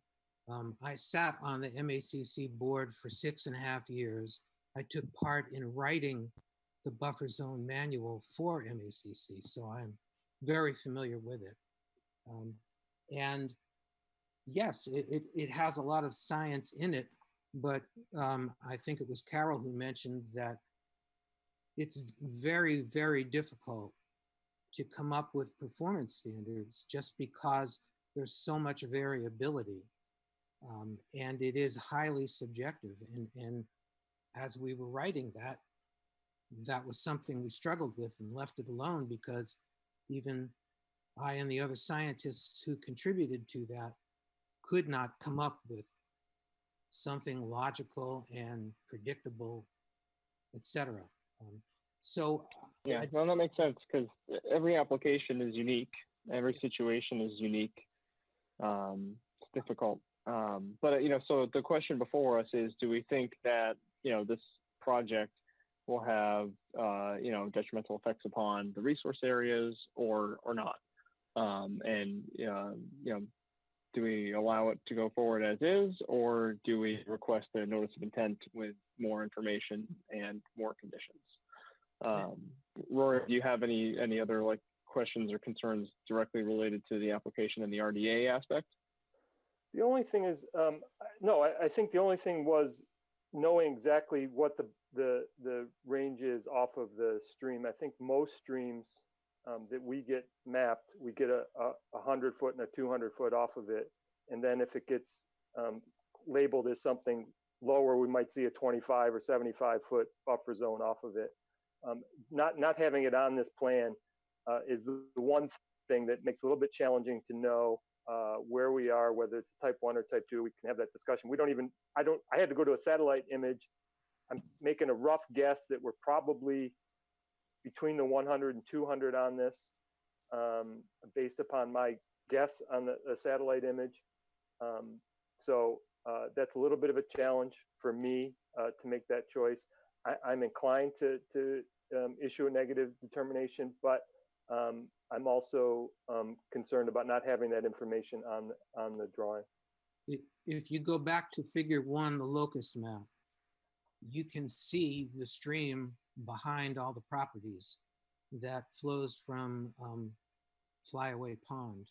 Yep. No, I actually, while we were sitting here talking about it, I actually did pull that one up. So I just don't know exactly where that is related, how far off that map, like off the property line, how far that stream is. It looks maybe 100 feet to me, but it's hard for me to say on this map.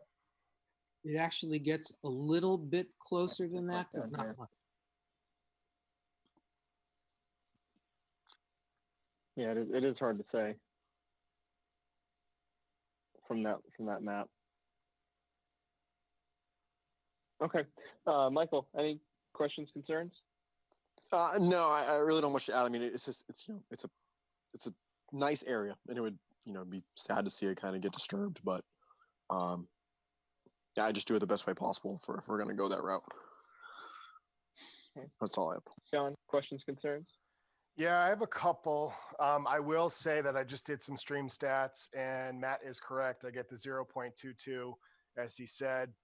If you go any further, I guess to the east, it turns into a perennial stream because it takes a larger watershed. I think it becomes like 1 square mile. So the next property over to the east would have a perennial buffer, according to Mass standards.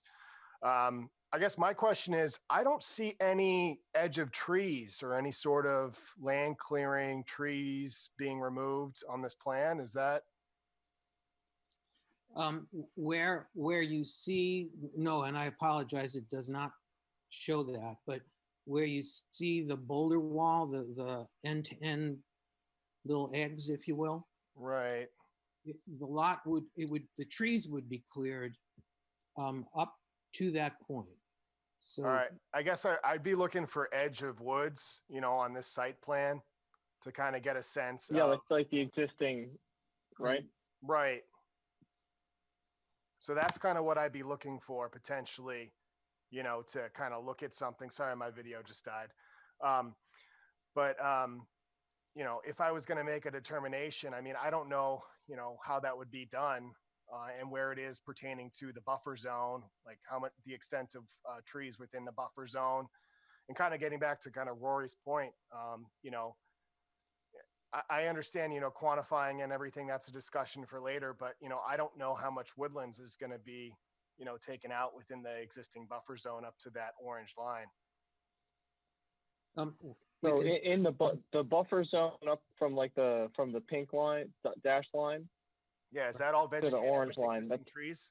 It's all wooded. Yeah. Okay. The woods come up, based on my experience roughly being out there, I think the woods are roughly, somewhere along here.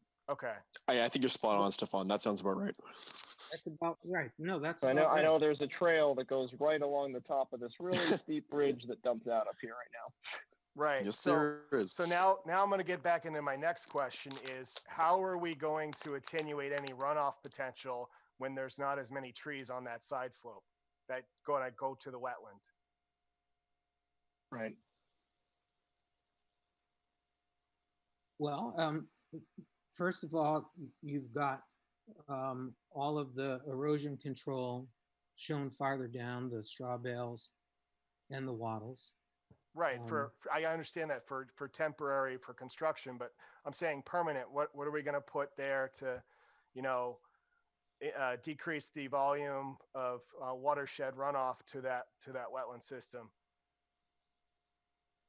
Well, I guess two points on that. First, the erosion control won't be removed until the slope is stabilized. Okay. To start, not just for construction, but until it's stabilized. Secondly, once it is stabilized and vegetated, between the boulder walls and the shrub plantings that will go in, and then the grass lawn, the proposed grass lawn in front of it, those things will all act as essentially permanent controls from erosion and sedimentation traveling downhill. And it can be monitored as well. I mean, for those, I know, I apologize, I don't recall all the names here, but one or two of you are familiar with the area and the slope. There are trees there. There is precious ground cover and shrub cover on that slope at all. And right now it's fairly stable. So by putting in the erosion and sedimentation controls that are shown and keeping them there until everything is vegetated, that will prevent any long-term damage from occurring, certainly to the lower part of the buffer zone and certainly to the wetland, the BVW down below. John, that's a good question about the trees. In addition to that, what about the soils that are there? Yeah, I mean, I think most of this area, I'm just looking at it right now on MassGIS, it's all Charlton Rock Complex. So, Correct. I mean, I don't know what the subsurface conditions are and, you know, if there are any sort of, you know, bedrock underneath that's going to just, you know, the water's going to hit that ledge and it's just all going to seep out to the back here. I don't know. I mean, I haven't been out there. I would look to Mike and Stefan to give some insight as to what those conditions are like. That I'm not sure of. I mean, there's plenty of rocks and boulders back there. There's a ton. It almost looks like this. But as far as like big I mean, I guess there are a few. There's a couple big ones. Yeah, they're not like that. You know, big kind of bedrock boulders. They're a little more to the east. Right. The only place you have real ledge, I'm sorry, is where it shows at the very front of the property.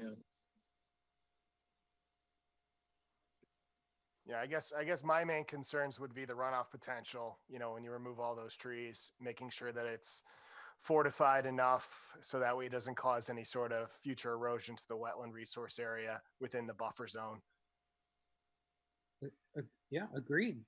That's why we would leave the erosion and sedimentation controls in place and monitor not just during construction, but after as well until everything is thoroughly stabilized.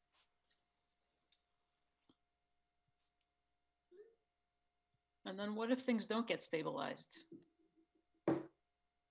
Because of the location at the down end of the slope? Well, it would have to be stabilized. I mean, it can't sit there as a constant source of sedimentation to the areas downslope. You know, whether done by more aggressive methods of jute netting and that sort of thing, there are a couple of different ways to stabilize steeper slopes. And you know, we would do whatever is necessary to ensure that it does get stabilized. So the retaining wall on the back you have shown here. I mean, if you're going to use boulders and everything for it, is it going to be a vertical retaining wall? Is it going to be angled? What's shown here, is it the downstream, the downslope limit? Are we talking about the one right behind the pool? No, the one at the back of the proposed lawn area. So I'm sorry, repeat what you asked. So my property has a retaining wall in the back, and it's sloped. So for example, it probably goes back, from the top of the slope to the end of the slope, anywhere from 5 to 10 feet. So what you have shown here, and I believe the note said maybe it was the other one that said it was going to be made of something else. Is the retaining wall going to be entirely vertical? Is it going to be sloped? It's just taking the boulders that are already on site, where that will become exposed as some of the excavation toward the front of the property is done, and just placing them back there. It's not going to be, the most it would probably be is about 2 or 3 feet wide, and it would be variable in terms of height and somewhat in width. And those boulders would just be placed with a long-armed excavator upslope as a limit of disturbance construction and as a further way to help slow the flow of water downhill.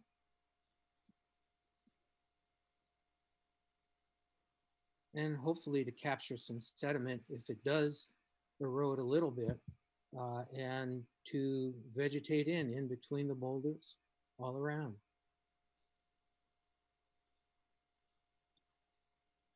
I have a question about movement of wildlife, especially reptiles and amphibians. Mm-hmm. You're proposing to put the stone wall in the buffer, and some little creatures may still want to walk around their buffer area, but a stone wall might prevent them from doing that. I seriously doubt it. It's not an impenetrable wall. Yeah, but not everything can climb over that either. No, they can't. That's correct.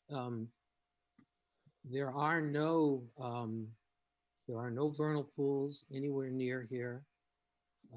There's no evidence of amphibian use here, for the very reason that the habitat is just not great for it. Yeah. Well, we've had a lot of discussion and questions. Sorry to cut you off, Matt, but you make a good point there. Let's open it up to public comment, because I think there are some folks here who have some questions, and then we'll see if we want to do an RDA or notice of intent on this one. Any public comment? You guys can raise your hands. All right. 2 people have raised their hands. Oh, did I? I've got 2. I've got Nick has raised his hand. All right, are you driving that? All right, go ahead. No, I'm not. I'm not. I just see it at the base of my screen. Okay. All right. Let's see. Pam Carroll. Hi, actually, it's John Carroll. Oh, hi, John. How you doing? Good. How are you today? Good. Thanks. You have a question? If you wouldn't mind, just you stated your name and your address, please. John Carroll, 3 Stillwater Creek Lane. Thanks. And your question, comment?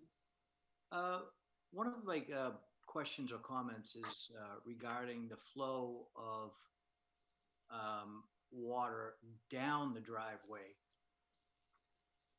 because it's a fairly steep pitch, and we've had to deal with the runoff there for quite a while.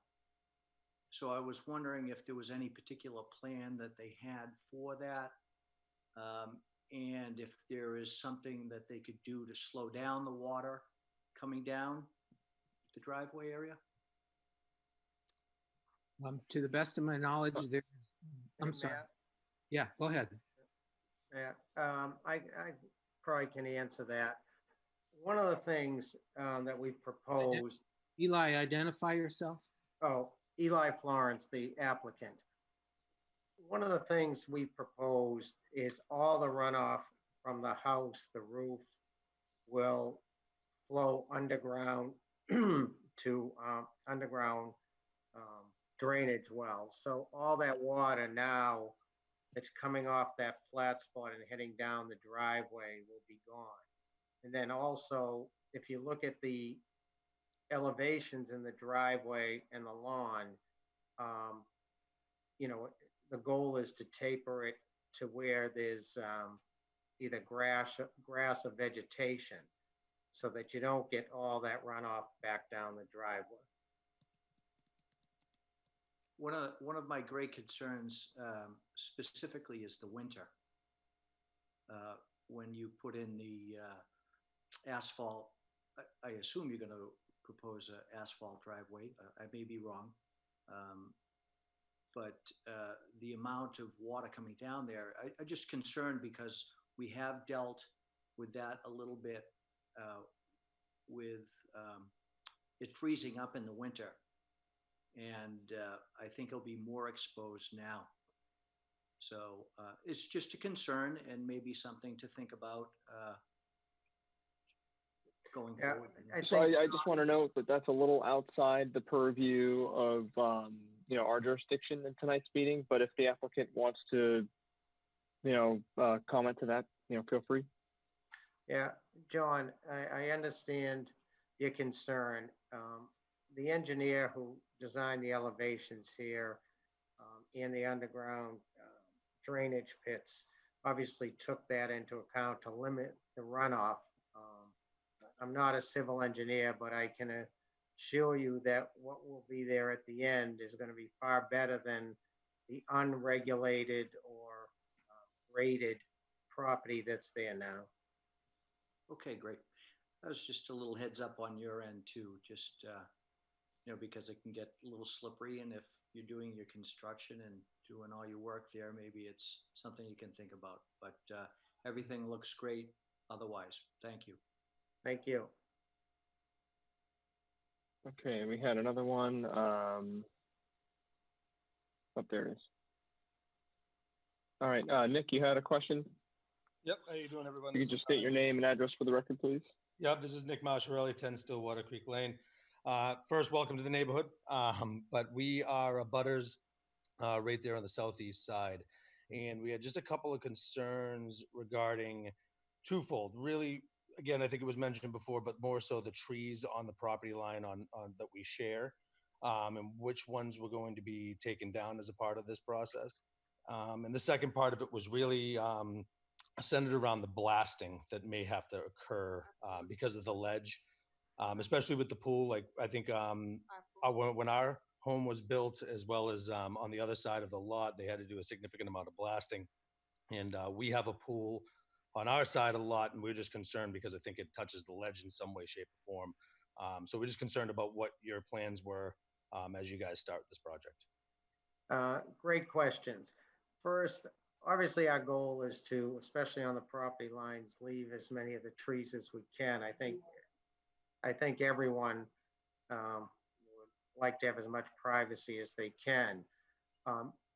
Relative to the blasting, based on the test pits that have been done by the previous owner and done by us, there shouldn't be any blasting. Now, obviously, none of us can see everywhere that's underground here, but we've done, the previous owner did a number of test pits, and we did a bunch of them. And we did not find ledge that would have to be blasted anywhere. Not saying it's not there, but we didn't find it with all the test pits. Gotcha. Okay, understood. And yeah, and as far as, like I said, as far as the trees goes, I know you guys are going to be, you know, obviously on the property. So just, you know, if you have a chance, let's kind of take a look together, make sure we know which trees are coming down, because I know there are a couple of dead trees that are definitely going to come down that should come down on the property line. So we can probably get together at some point in the future. Absolutely. Okay. Great. Good luck with everything. Everything looks great. Thank you. Thanks. Other questions? All right, any other public comment? Seeing none. Lower Nicholas's hand. Okay. All right, so how are we feeling, Commission? negative RDA, notice of intent. I guess I'm a little hung up on the stream situation and that not being on the plan, but you know, to John's point, the headwater portion of it might be a little bit further off this particular plot than I'm thinking.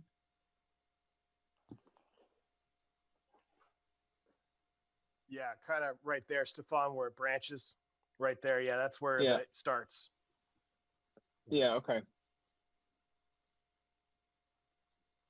The water is Yeah, flowing, that makes sense. flowing, Because there's right? the bridge crossing right here, and then you can go up on the old dam berm here.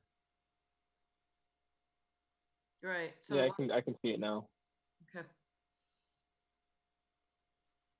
I have a feeling we might have like a cloud or something up here, casting a big shadow maybe, because it doesn't I would pool. expect this. If it was this pooled down here, I would expect this to be totally pooled. Mm-hmm. Could be shadow. Unless, you know, I don't know how old this image is, of course. Okay.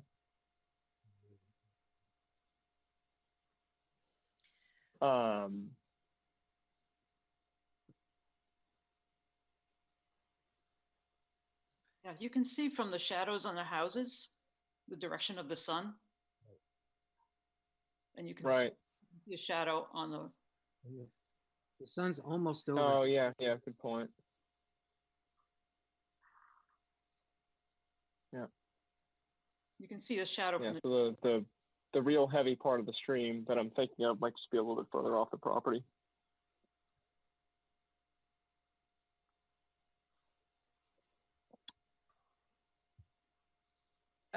Nobody mentioned it, but the Yellow Blaze Trail is off of the property line, very close, but off of the property line. Right. Yeah, I'm actually, Stefan, I'm actually sending you an image of that trail. You'll see it on the map that I just sent you. And you can actually get a better idea. It's a newer map. It's a 2018 map, and you'll see. You'll see what I mean when I send it to you. For the sake of public meeting law, can you just share that, Stefan? Yes. So there's the cul-de-sac, and the property in question. Oh yeah, so the end of this trail here, it dumps out onto the previously disturbed area of the property that we're talking about right now. And then it goes back down here, and the stream headwaters like up here. Thank you. Yep, good point. All right, so Rory, I'm torn. You want to do a motion? I want to make a motion to issue a negative determination of applicability with conditions related to having the erosion controls in place until that slope side has been stabilized. Thomas, second. They still get it. Okay, all those in favor? Caulfield's aye. Spady, aye. Thomas, aye. All right, Catino, aye. Can I just? All right, thank you guys. Thanks for all the information and discussion. That was a very long RDA. In the staff report, I was asking to review the final landscape plan. Is that, is that something that I shouldn't expect to do, or? What just happened? Amend the motion to have Andrea review the final landscape plan. Caulfield, second. All those in favor? Caulfield's aye. Monday night. Spady, aye. Thomas, aye. Aye. What just happened? Catino, aye. And Andrea, standard conditions, no dumping in wetlands, all that kind of stuff, or do we need to add that in? Oh. Yeah, on an RDA, there are no standard conditions, so let me know what you'd like to add in. do we need to add that into the motion now, or? Yeah, yeah. No dumping in wetland permanent markers. Yeah. That's right. Permanent markers of Yes, but. what? So we have, typically, Matt, what Go ahead, Rory. happens is we, along the delineation of the property where it would transition from lawn to wooded area again, we'd want to have some medallions put up to indicate that beyond that point is wetlands, and that no disturbance should be made without any contact with the Concom. We typically have those about every 50 feet or so. In this case, we'd probably want it on the fence posts. If we didn't have fence posts, we would normally have you put in a small 4x4 post and have these placed on top. But in this case, we'd probably want those medallions on the fence post just so that future owners would know that beyond that part is protected wetland. Absolutely, I've seen that before. I just wanted to understand what you were referring to. That's all. Thank you. Absolutely. So what Mr. Florence, did you have a question? Yeah, just one question on the landscape drawing. Andrea, you're referring to any plantings, along the wall, or do you want, we don't have a landscape drawing for the whole property yet? No, I don't. It didn't intend to expand the Conservation Commission's jurisdiction beyond the 100-foot buffer zone. Okay, No. so you're just looking for the plantings in front of the wall. The boulders, the Boulder Wall, the lower Boulder Wall. All right, thank you. Just wanted to clarify that. Thank you. So Stefan, you want to No, take a good shot question. at amending this so we get everything in here we want? Yeah, I'm writing a couple things down. I'm just trying to think real quick if there's anything else we want. I mean, the no dumping in the wetlands, that's a big thing. So, Mr. Florence, just for your view, that includes lawn clippings and, lawn debris and of course any kind of junk and stuff. Medallions along the proposed fence line. And I guess we can recommend the, sustainable lawn care practices. I don't think we have a method of enforcement of that, but I think that's what we typically do, right, is we recommend it. Yeah, we understand. All right. Is this is this a motion to say that the regulations do not apply?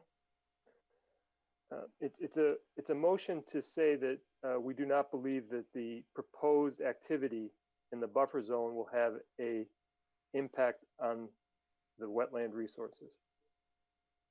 It's a -2 in the resource in the buffer zone, but mitigated to address potential impacts. Thank you. Okay, all right, so amend that motion one more time to include conditions that there should be, perpetually no dumping in the wetlands. The applicant shall place wetland medallion markers along the proposed fence line, whether the fence goes in or they end up on, 4x4 posts along the proposed fence line. I'm assuming the fence is going in because of the kiddos. And then we will recommend that the applicant implement sustainable lawn care practices, and we have the sustainable lawn care guide that we can send over to them. Sure. In addition to our previous amendments. Yes, in addition to our previous amendments, not replacing. Caulfield's second. All those in favor? Caulfield's aye. Lundy, nay. Spadia, aye. Thomas, aye. Catino, aye. All right, thanks, guys. Thank you very much for your time. Yes, thank you all very much. Good night. Yep, have a good night. You too.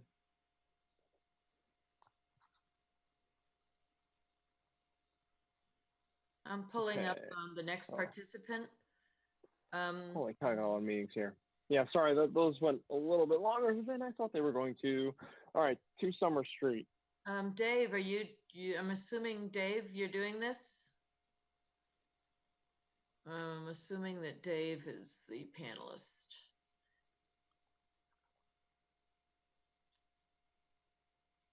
There we go. Oh, hold on. David, you there? Yeah, hold on. Oh, yep. I have to turn up my volume. Yeah. Welcome to virtual meeting at the Conservation Commission. Hold on just for a second. Let me turn my volume up. All right. Can you hear me now? Yes. All right. Yep, I'm here. Is this the correct plan you want up? Yes. I don't know if there's a way to share the screen. I have one that's in color that's a little bit better. I've been working on it since I had some time. Sure. Should Yeah. Yeah, let me stop my share and then you can share. Wait a second, before you do the abutter notifications get used? I saw permitized there. Are the abutter notifications up there? Yep, the public notifications were scanned in and they're in permitized. Thank you, good.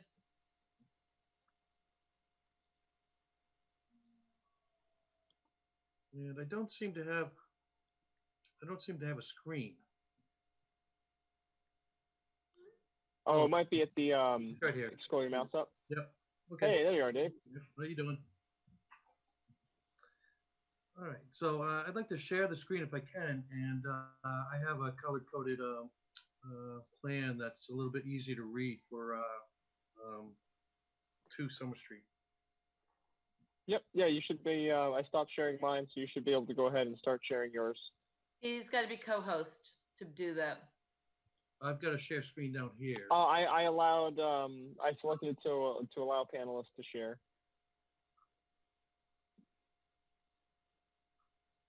Okay. Is colors. Is my plan up on everybody's screen? Yep.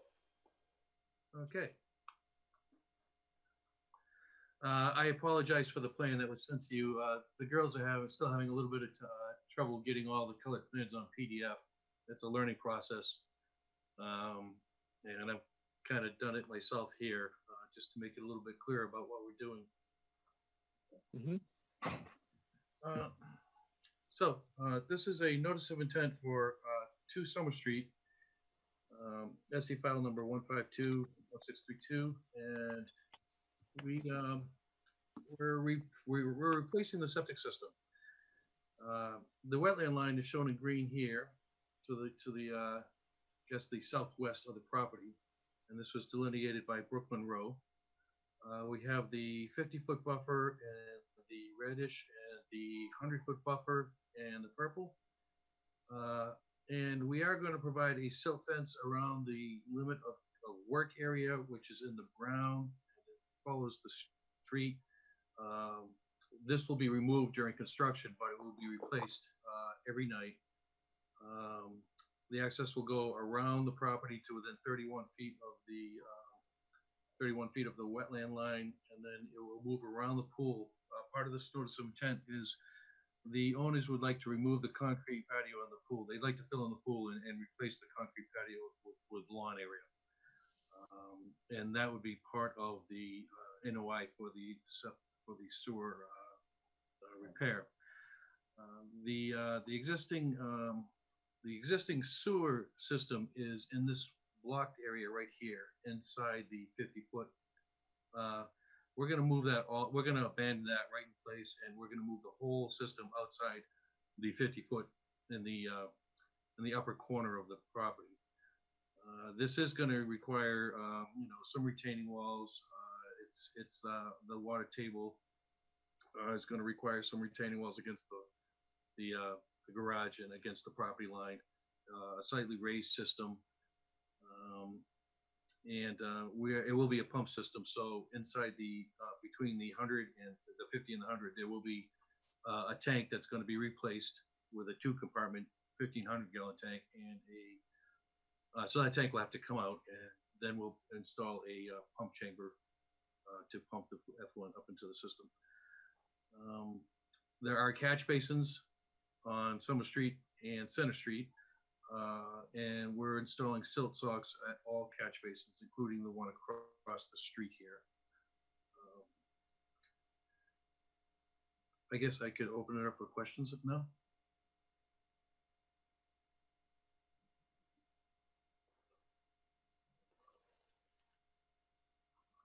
I just had one question, and maybe it was a question for Andrea, and I have to pull up my notes here. I've got too many screens open. There was a note in your staff report. I'm just pulling it up to make sure. You made a note in that the site is not within an ACEC, and on the plans themselves, I think item number 3 says it is in an ACEC. Yeah, there was inconsistencies in the notice of intent, Dave. The one, either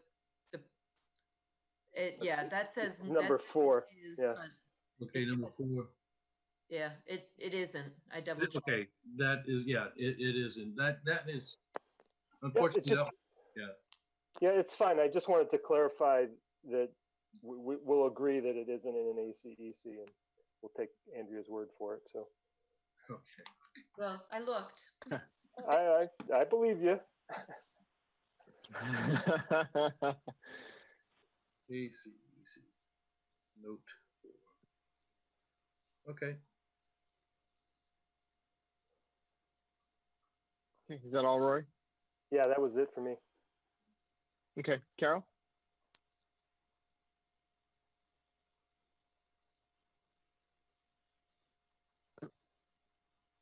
She's muted. Oh, hang on. Sorry. No further. Carol, you were just muted. Yeah, no, we just missed that. no further comments. Thank you. Yeah. Oh, okay, great. Thanks. Michael, anything? No further comments. We're all set. Thanks. Okay, John? No comments. I would love to have a pool though at my house. Sad to see this one being filled. Dave, can we airlift it? It's an old pool. It's an old house. That house has been there ever since I've been in Easton. So.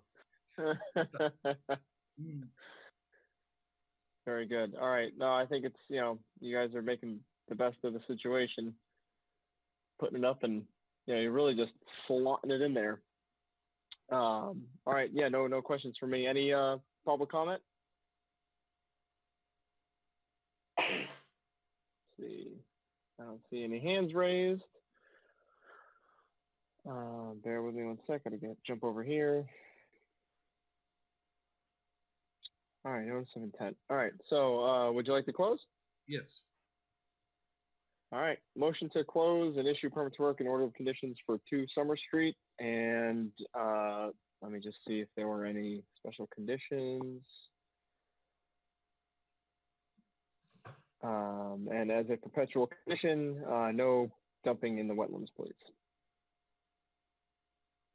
Caulfield, second. All those in favor? Caulfield's aye. Lundin, aye. Spadia, aye. Thomas, aye. Catino, aye. All right, thank you, Dave. Do you have any others with us tonight, or let's see? Yeah, next one, 82R. Yep. Great. All right, 82R Lincoln Street. Okay. 82R Lincoln Street. All right. Did you have a nice, colorful report for us? Yeah. Can we share again? And I can bring up just the drawing in color. I believe. Great. Andrea Yeah. Go ahead. as well. Let me see. Where have I? I'm looking for the share button. I'm sorry. I seem to have lost it here. No, we actually see it. So I think we see it. Okay, you see it? Okay, all right. Yep. All right. So just to bring you up to date on what's been going on, I've been working between LLC or LEC and Andrea to determine a direction for this project, and it was agreed upon that we would assume that it is a vernal pool. It's a PVP, but under the regulations, it falls under the guidelines for your vernal pool. That LEC should be hired to determine whether or not the area of development is going to affect in any substantial way the PVP.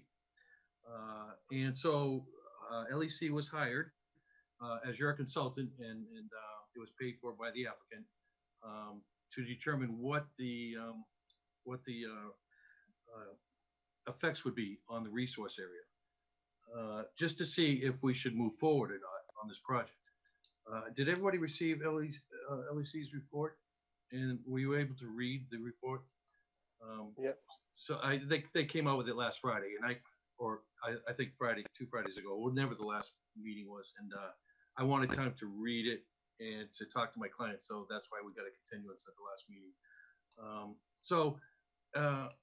At the board's direction, seeing that it does not substantially affect the resource area, I would like to move forward. They did have some recommendations which kind of negate what the town was looking for, especially the planning board. Lesser pavement widths, moving the septic system. That may be an option, moving it a little bit further, but I don't think it would be moved substantially. It's in a kind of an area which is outside the 100-foot for the isolated area. And I think the only place that we could really move it is along the property line further back, but it would still be within the 100-foot buffer zone. And we do have perk tests that are approved in that area, in that particular area. But it would be something that is beneath the surface, and that area would be grassed over as well. So I haven't made any changes to the plan. I wanted to see what LEC was going to come back with in the report, and then I wanted to get your feedback on what LEC has found and if we should move forward.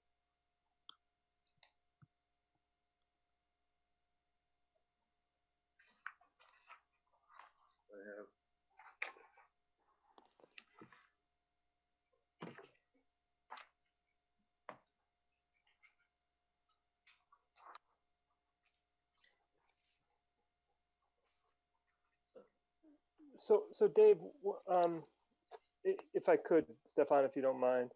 Sure. So the LEC recommendations sort of really make some what I would consider to be substantial recommendation changes to this related to where to put the driveway, which is part of what the whole turnaround and everything for the fire engine, and I think that would really cause you a fair bit of problems, wouldn't it? The town, the only reason I actually came in with a plan showing what LEC recommended, putting it around the easterly side of the property, because I kept an easement there on that property for that purpose. Yeah, I remember that from the original. And isn't that where we started? Yeah, that is. Yeah. But then the town came back and said, well, we can't really establish it as a buildable lot if it doesn't have access through Reardon Way. So that's why we went to planning board to see if they would approve the access and frontage for this property. And the only way they would approve it is to go through Reardon Way. So unfortunately, we're kind of at a head wall there. I wanted to go around and have less impact, as LEC has suggested, but the town planning board and building inspector, I guess, wanted the road down Reardon Way. Dave, can I just ask that you increase the scale of the plan? Yeah, absolutely. Sorry about that. Try to get it centered here.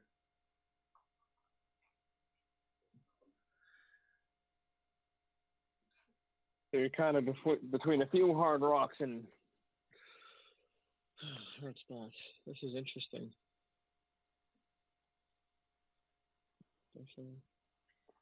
So the potential vernal pool boundary is,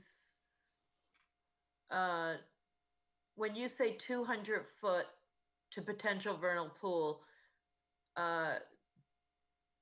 does that mean that that's the outer,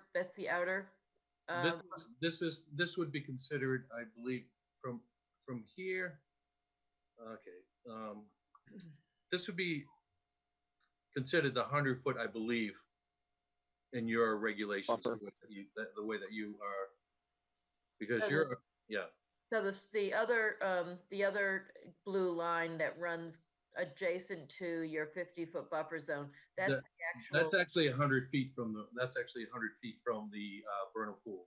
So that's the potential vernal pool boundary. Yeah. Yeah. And those, like I said, I haven't made any changes to the plan, but we had discussed this at the last meeting, and I understood that that was how your board was going to interpolate it. That's the boundary, and this line here would actually be the 100. Well, I just thought it was curious that LEC said both, that the changes are, of small scale, and then said, why don't you look to get everything out of the buffer zone? Yeah, I thought the same thing when I read it. I said, well, hang on a second. They just said that it shouldn't have any negative impact on the wildlife that's going to use that potential vernal pool. And that's kind of what we were looking for, to determine whether or not this would be an impact to the vernal pool. Yeah, I mean, I think LEC said it wouldn't, or it would be minimal. So they basically yeah, but then they want you to move the driveway. So. Well, that was a suggestion to lessen the impact. I understand. Yeah. I think that one of the things, if we take, knowing the original plan that was in front of us originally, I liked this plan better. I thought it had less disturbance, and I think it kept the property sort of compact across this land here. So I think that from my perspective, given that LEC has told us that the wildlife impact is minimal to this disturbance, I mean, I think maybe sliding, if you can slide the septic system a little bit east, maybe that helps a little bit. But I don't know what your test pits and whether that's something that's going to help at all. But I think my own personal perspective is that this plan here is more likely the framework for making it work on this site. Yeah, I agree with Rory. I think this is the optimal design.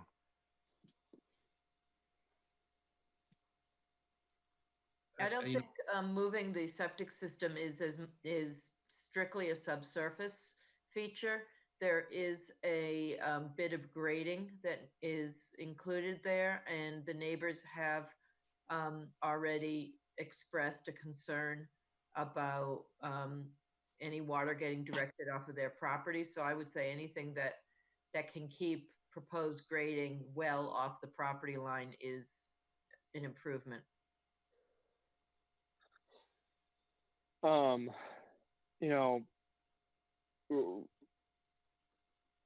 Did you guys look at all at, basically just taking the house plan and what direction is left? North? The house, sliding the driveway in the house and appurtenances just north along Roadway slightly. I mean, I know that would maybe end up cutting into the 50-foot on the isolated wetland there. But we're already disturbing the 50-foot on Roadway, and it might lead to an improved septic situation. Again, not to get into designing things with you, but I don't know. Had you guys looked at any alternatives like that? Yeah, because it's such a tight, it's really a tight site, and so we're trying to keep everything into a very small area. The soils, as you move further to the, the east, the soils, I think if we had to, we could try to do perk test in this area here and move the system back, but that's about the best that we could do in this lot with the septic system. And it would still be within the 100-foot buffer or 100-foot area. But it might be in the outer Yeah. 50 foot instead of the inner 50 foot. Right. Yeah. Now, so I guess one question: we had a application come before us where the septic system was partially under the driveway. Any particular reason that wouldn't work in this situation? Well, the only reason we put the septic system where it was is we could fit it outside the 100-foot to the isolated area. Yeah, I mean, right. We could take a look at that. But as Andrea said, it is an underground structure, and it won't impede. I don't think it's going to impede anything to do with really the. Yeah, no matter where you put it in there, it's going to be in buffer zones. Exactly. And we put it there because that's where we have our witnessed perk test from the Board of Health. Yeah. And you're, pretty close to being between the 200-foot boundaries to the two wetland areas. Yeah. I mean, I think I agree with Rory and John. I think you've got about as ideal a situation as you can be. I mean, on the plan that I would revise, I'm going to come up with a very intense planting mitigation plan that meets all of Mascot state guidelines. I've done that before, and we look at the existing soils there, what soils to bring in, and what plants to plant. And I think you had some good ideas about that as well at the last meeting. But it won't just be what you see here, and it would also have a time period in which we would inspect the area to make sure all the plants are thriving.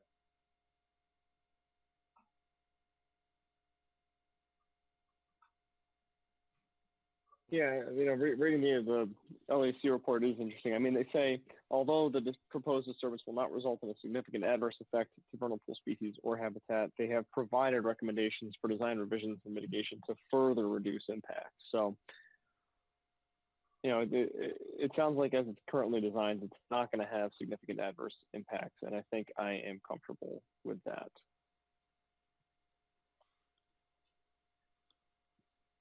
Personally. Roy, did you have any other questions or comments? No, I think we got the information we needed about that potential vernal pool, which was always one of our concerns. Yeah. Carol, any questions, comments? Yeah. Looking at the hearings that we had tonight, starting out with the one for the state highway and the impacts to those wetlands areas there, and looking at how the state and town regulations are the result of a compromise between builders, developers, conservation interests, other interests. I'm not in favor of any activity inside the 100-foot buffer zone unless it can be shown that this wetlands report mostly addresses the amphibians, but we really haven't heard about the other wildlife there. So I feel like this scientific report is not broad enough to encompass all of the activity within the 100-foot. So I'd like to see more information.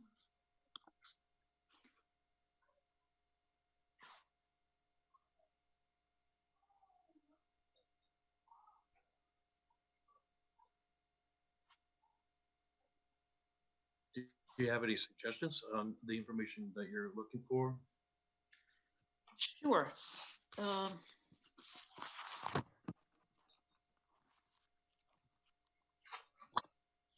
We have wildlife concerns. We have stormwater storage concerns. We have pollution prevention concerns, sediments, buffer widths, control, storm damage prevention. things are values that are protected by the bylaw? Sure. So I think some of this gets to kind of what we were talking about earlier, where we got to kind of define the scientific metrics that we want to apply to some of these things.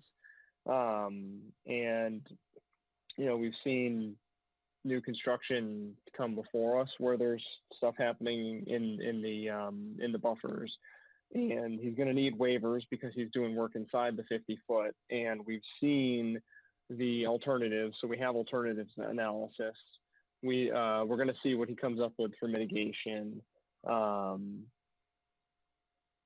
right, the LSU report did focus on the vernal pool. We asked them to focus on the vernal pool. So just wanted to kind of comment on that before we go too far down the rabbit hole here. Right. So speaking of waiver, what does public interest come into play here?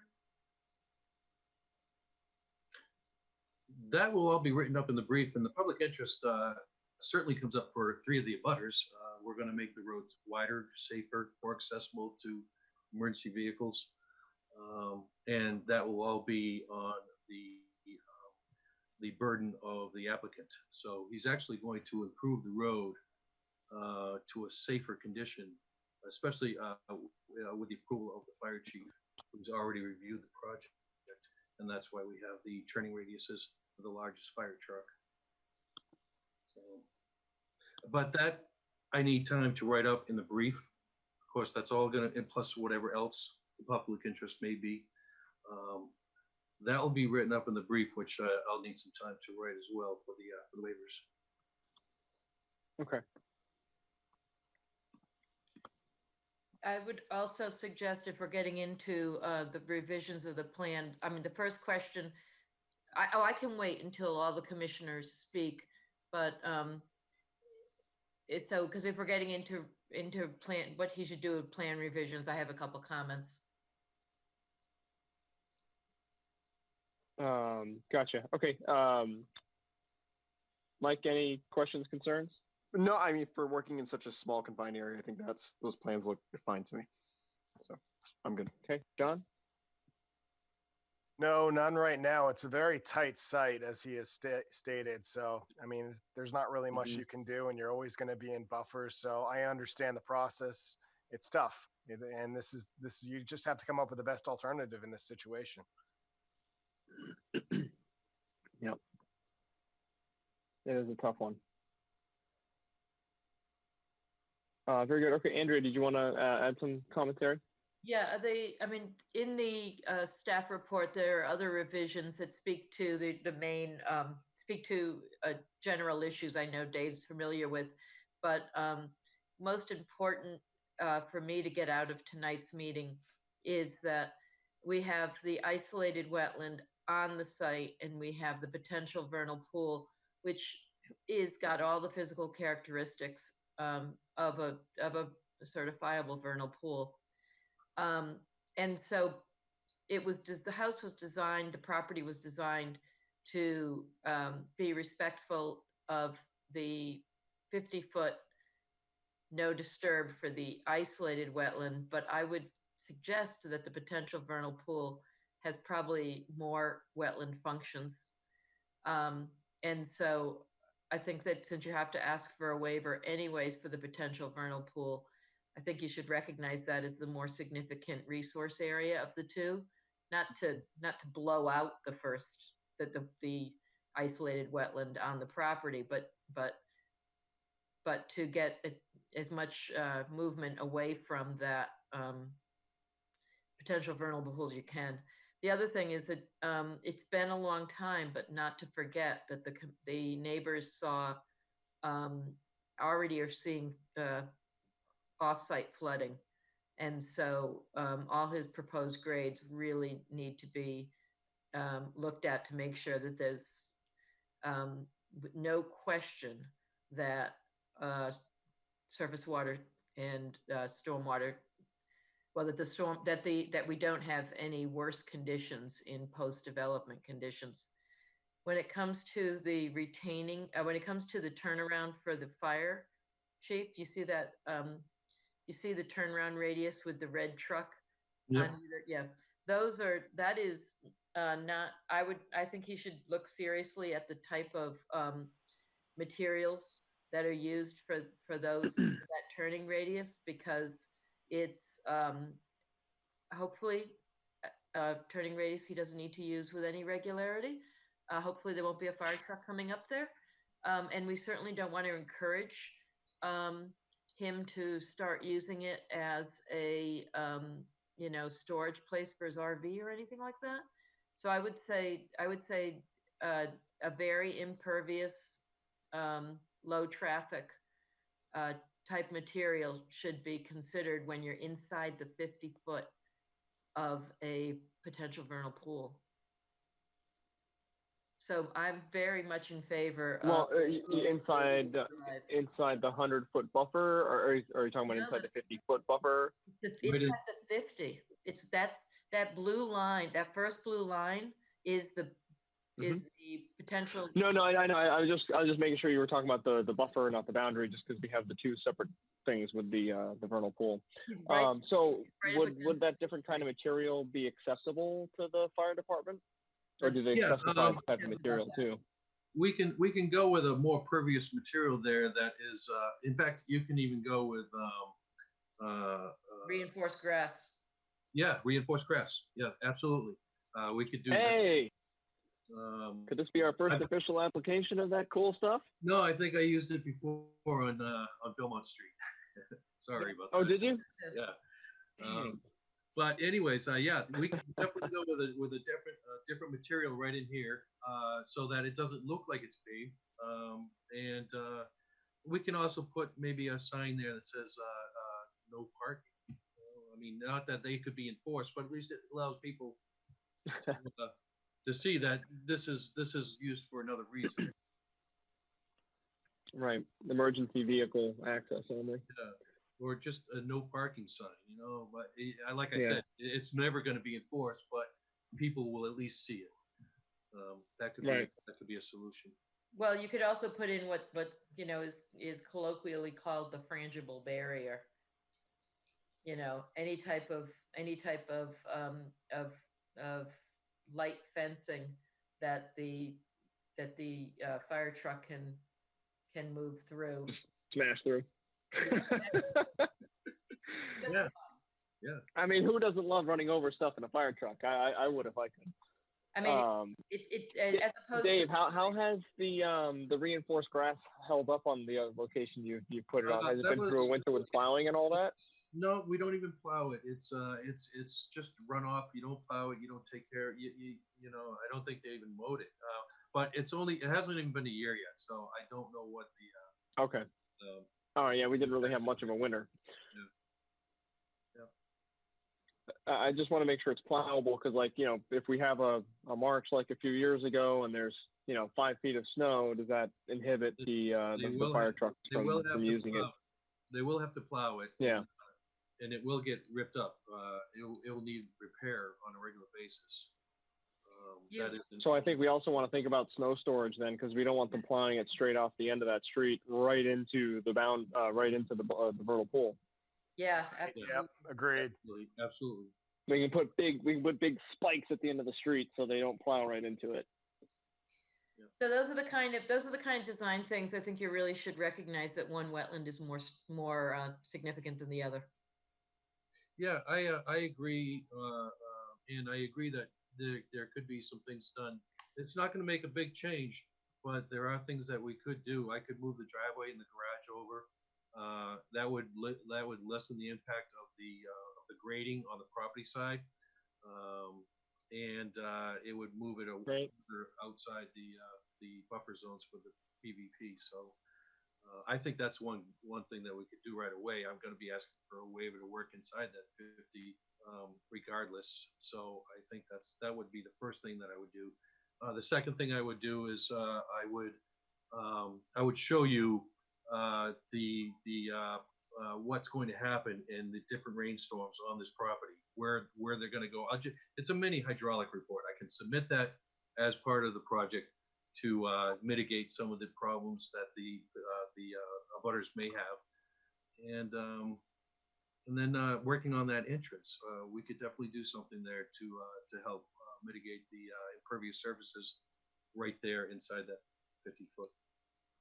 Dave, I don't want to lose what was in the draft staff report for the earlier work also. One of the things that we brought up many months ago was the pooling on either side of the driveway down at the other end of the property, and how maybe an underground culvert was an equalizer was necessary. There's pooling right in here on the other side of the driveway. I think that's what we were talking about. It's right in this area. Okay. And it's right where this driveway cuts off towards the house. Okay. The only way I can do that is to get permission from the abutter to work on his property. The abutter whose driveway is getting That driveway went in there, and that created a low spot here, which Right. stopped, it stopped, and that's on his property. I can't put a pipe on someone's property without their permission.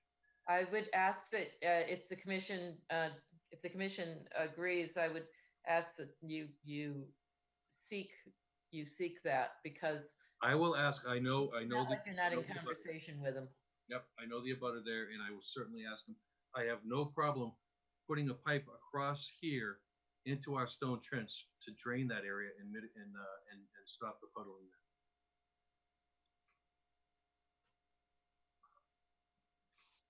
there. Thank you.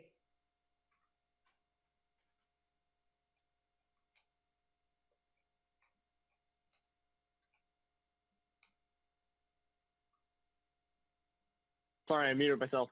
Do you think you have enough information from us to proceed, Dave? Do you have any other questions? No, I appreciate all the input tonight.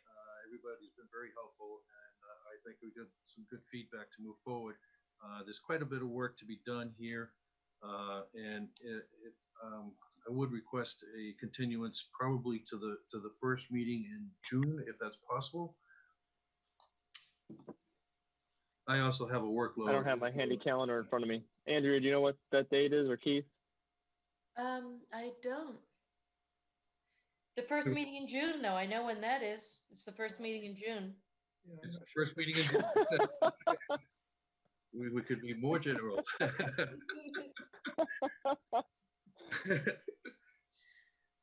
We're gonna just continue to later in the year. Yeah. Maybe the last meeting in meteorological spring. That's the second meeting in June. June 8th. Probably. There are abouts. June 8th. June 8th. All right. Thanks, Rory. You're welcome. All right. Any public comment on 82R Lincoln Street? I'm not seeing any yet. Nothing. Going once, going twice. Okay. Motion to continue 82R Lincoln Street to June 8th. Lundin, second. All those in favor? Caulfield's aye. Lundin, aye. Spady, aye. Thomas, aye. Catino, aye. Thanks, Dave. Okay, thank you so much. Have a nice night. You too. How about a little pee break? Oh man, I'd also like to just get it done. Jump out. Maybe we can break. Maybe we can break. Yeah, jump out if you need to. So the next one is I'm bringing up Scott Rogers. Okay. Does anybody else want to break for a few minutes? Are you guys good? I'm good. I'm good, man. Keep going. All right, let's rock it. 153 Chestnut Street. I'm here. Can you guys hear me? Yes. Yeah. Can't see you. Still awake and with us over there? Yeah, that was quite of a adventure there for a bit. All right. So do you want us to pull up well, here, hang on. Let me share my screen so you can see. Unless, did you want to pull drawings up? Yep. The current drawing, there's a revised plan. Is that it? It should be a three sheet set. Yep. 1, 2, 3. Got it. Okay. All right, Scott, is this where you'd like to start? Yeah, that works fine. Okay. So for the record, my name is Scott Rogers, JK Holmgren Engineering. We were before you the last hearing with this project. This is an ANRAD off of Chestnut Street. And we worked and discussed with Andrea, the conservation agent, and also our wetland consultant to revise and improve the plan, add some more detail. We did add a third sheet to the set. It was a recommendation just to kind of make things a little bit neater. We added the first sheet that you're looking at is one that has no buffer zones on it. So it's just basically resource areas. That's the second sheet 2, I sheet. think. I I'm think, sorry? I think you're showing sheet 2. Yep, he is. The second sheet was the one that adds those buffer areas back in. And then the third sheet, which I believe was there before, is the blow up of the some of the areas that were, of interest per the last meeting. Specifically. Oh, okay. So yeah, we've got the entrance down here. Yep. Yeah. That one is the area. Up by the parking area. By the parking area. And off the left side of the building. Yep, exactly. Some of the comments that were made that we've addressed, we revised we showed a bunch more of the wetland flags that we had located but didn't show just because of the detail of the plan. At a 60 scale, it's hard to get everything shown on there. So that's part of the reason for the blow-ups. But we've changed the notation on the flagging for the intermittent streams to be top of bank shots, if you will. And those are shown in the magenta purple color. We also added the appropriate buffer zones that go along with that. The type 1 and the type 3 intermittent stream that are associated with the pipe crossings that exist under that driveway. And those buffer zone lines would be on the C2 plan. Correct. Mm-hmm.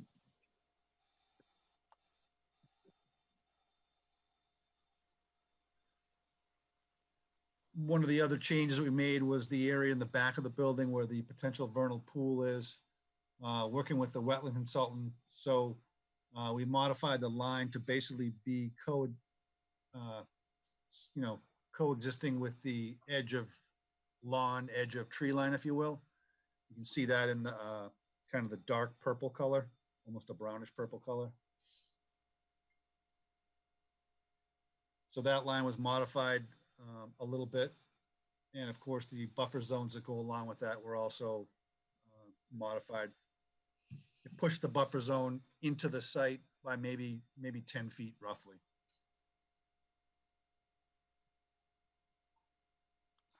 And then we also added topography to the areas of the plan so you can see specifically in more detail on this third sheet.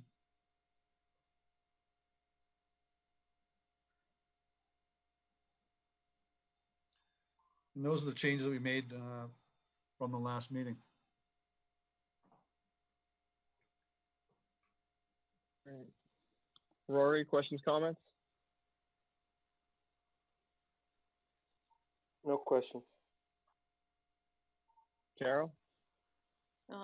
Good job adding more information. Thank you.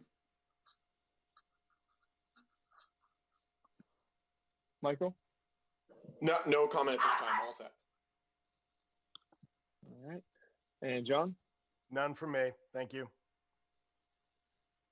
Okay. Andrea, do you want to anything to talk to? He did address the comments we had of the last meeting. I do have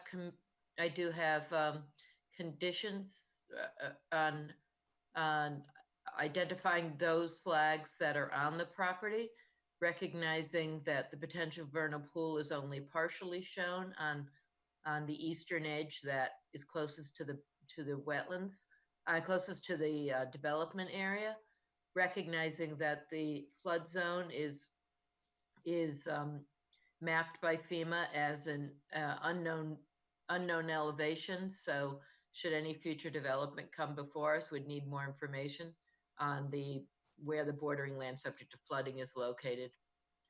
And the type of streams, I've had opportunity to speak, having both been at the site and then speaking with the wetland scientists. I agree with her. Type 1 for the lower, closer to Chestnut Street Drive entrance, and then type 3 for the one that's farther into the site. The intermittent streams are otherwise well within the bordering vegetated wetland, and they're kind of diffuse. So it didn't strike me as valuable to articulate the boundary outside of the BVW line. Okay.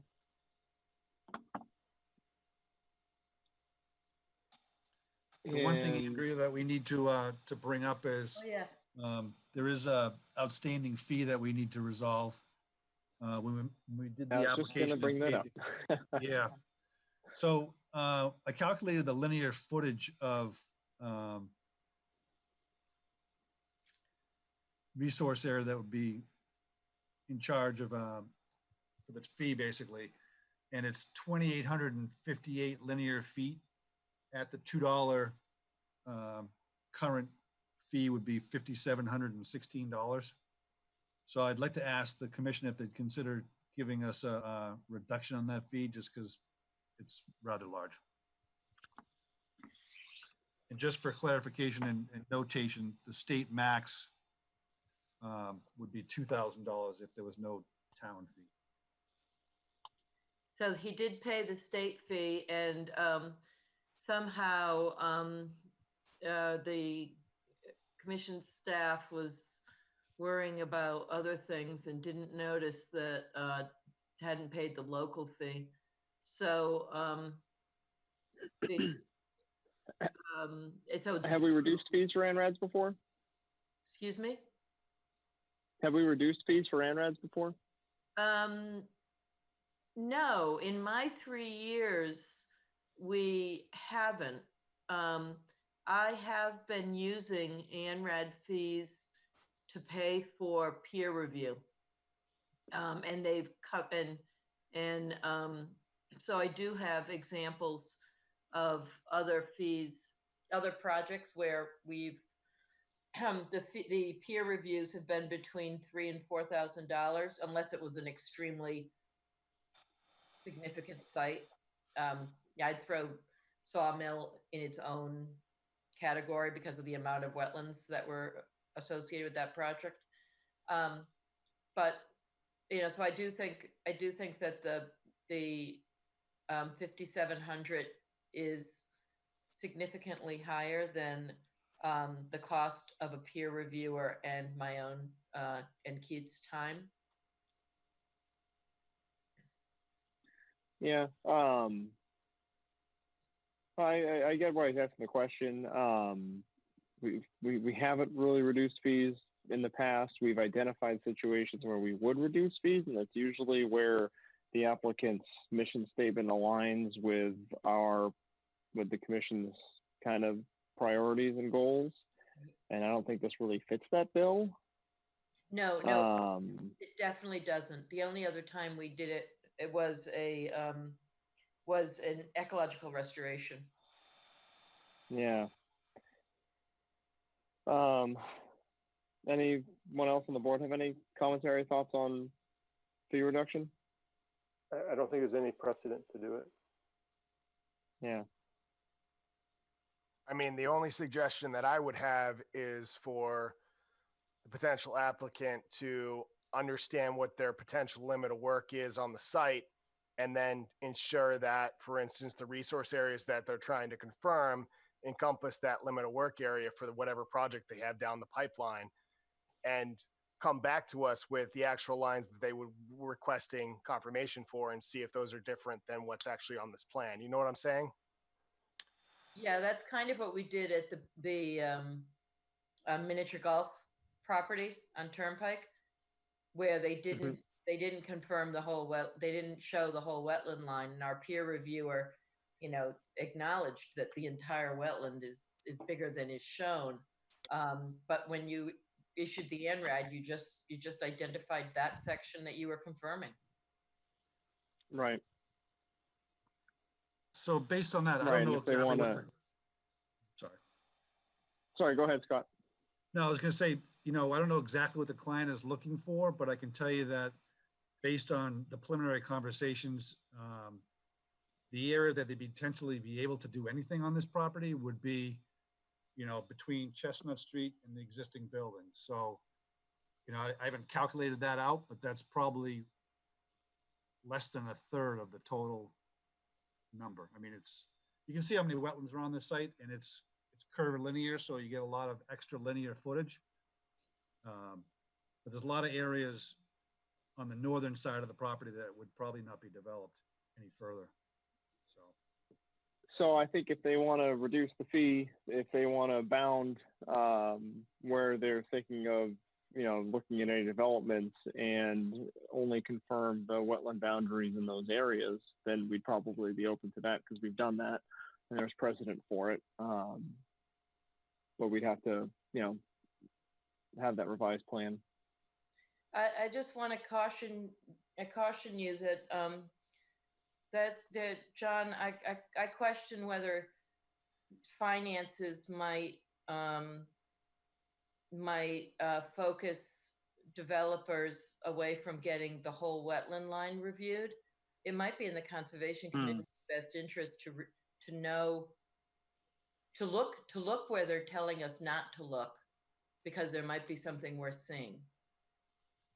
Right, and I understand where you're getting at with that, but I mean, obviously we would state in the ORAD that we're issuing, you know, the exact flag locations that we're confirming. So for instance, any supplemental permit that comes in, they'd have to compile it with whatever notice of intent that they're providing us. And, you know, if those resource areas, you know, weren't confirmed under the ANRAD, well, they're going to have to get confirmed under the notice of intent that they're proposing.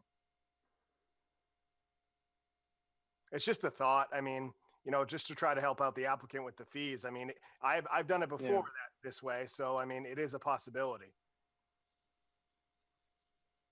Agreed. So Scott, I think right now those are the two options. Either pay the full boat or figure out, you know, a more localized area where they want to focus on, and understand that if they want to propose any work outside of that, that they have to, you know, then kind of pay the balance essentially on the rest of the ANRAD. Right. It's very, but that's, you know, I don't know. Very hard to have that conversation at the end of the project review, because he already yeah.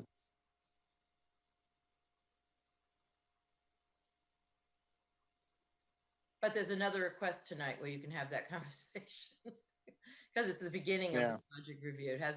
It's a application you haven't seen yet. So, you know, we can't issue a decision without the fee being paid. So you've got time to discuss it with your client. Yep, want to do that. When's the next hearing coming up? Monday. And then the one after Monday the 4th. 19th. Okay, we'll have that discussion and see if we can get you a member for the 4th. That would be Wednesday. Yeah, I can do it. Yeah, we need that information Wednesday. Yeah, great. Any public comments on 153 Chestnut? Going once, going twice. Not seeing any. Great. All right. So would you like to continue to Monday?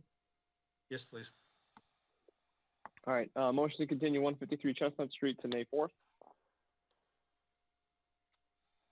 Caulfield, second. All those in favor? Caulfield, aye. Lundin, aye. Speedy, aye. Thomas, aye. Catino, aye. All right. Thanks, Scott. Thank you very much, guys.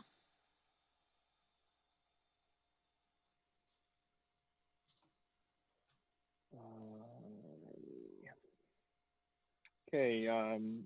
Now 222 Bay Road. We're going to continue this one, Andrea, correct? Because we need to have a discussion on the dam. Yes. Now, are we having that discussion on the dam tonight? Are they here? No, we didn't put it on the agenda. This is one that has an applicant, has an abutter who's interested. And put it on for the next week. Right. But 222 Bay Road, the reason I left it on is because we're in the middle of a state of emergency. You wouldn't know it by our level of work tonight. You have the ability to continue a project on your own for a specific reason for a length of time. So this is one which has been on the agenda week after week, and we still have the outstanding enforcement order that will affect the wetlands on this property that's owned by the same landowner. And so yeah, and I think I have a feeling we're gonna meet next week, discuss some options around the dam, and maybe come up with an action plan and figure things out from there and see the results, and then we'll be able to pick up 222. So I'd like to make a motion to continue to remove 220 Bay Road from the agenda until we resolve the dam issue.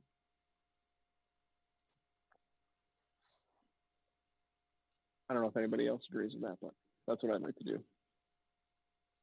Thomas, second. All those in favor? Caulfield's aye.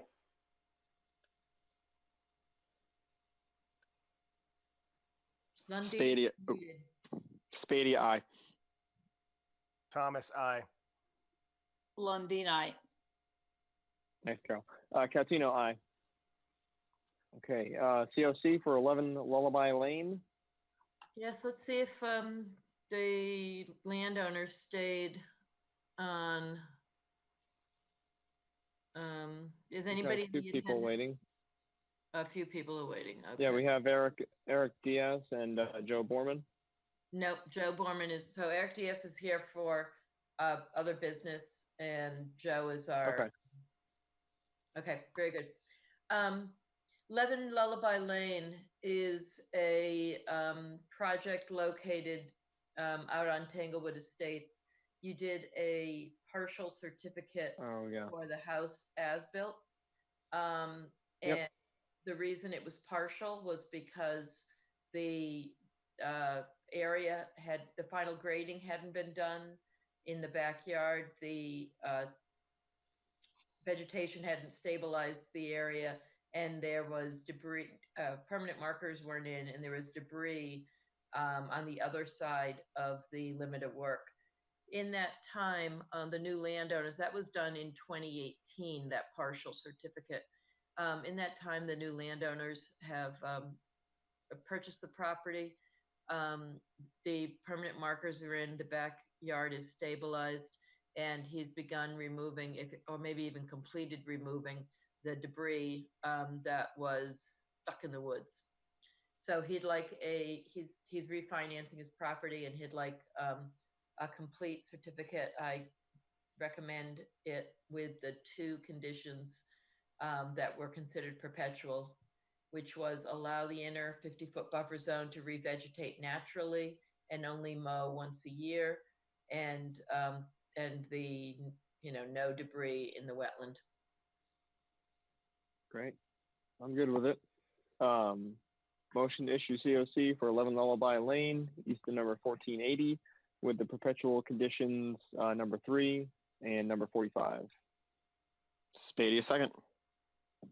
Question. All those in favor?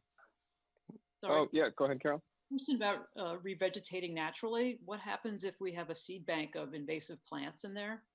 Wow, good segue. The applicant would like to come in with an RDA for re-landscaping between the 50-foot no disturb zone and the limit of work. And he wants to get rid of the invasives and some lawn grass. You can read minds, Carol. Yeah. You will enjoy. I told him an RDA would be reasonable. Sounds like it. Okay. All those in favor? Did we do that already? Yeah. No. Well, no. Yeah, this was Caulfield's aye. Indeed, aye. Spady, aye. Thomas, aye. Catino, aye. All right. Okay, Eric is here for a request to reduce fees for an ANRAD for a project that was recently was just submitted. We considered it incomplete because the fees weren't paid. So he's here. We could probably promote. Hi, Eric. I just promoted you to panelist, and I think you should be able to unmute. Yeah. If you're there. And then I have his letter. It's 42. It's 42 Randall Street. You want me to share my screen? Oh, it's in the permitize. Yeah, you have it up? Yeah, I do, but it's in permitize if you want to pull it. Here it comes.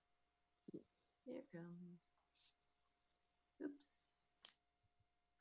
Come on. You said 42?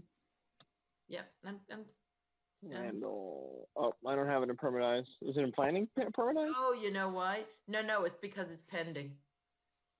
So. Oh, okay. All right. So I'll stop share so you can share. Okay.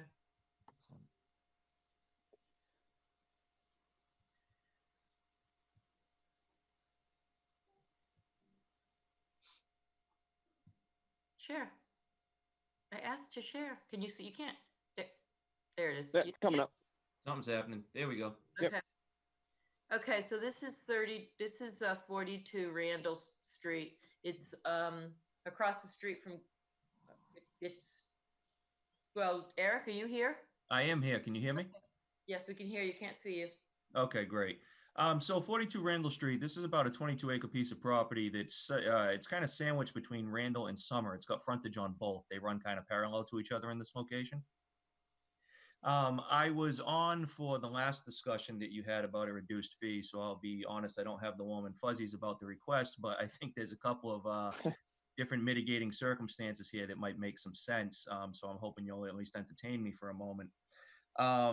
First, as Andrea mentioned, we are at the start of our process now. We're not at the end. In fact, as Andrea mentioned, the application is still pending because we haven't paid the fees yet, and regardless of what the outcome of this meeting is, we intend to pay the fees tomorrow morning and get this thing rocking and rolling.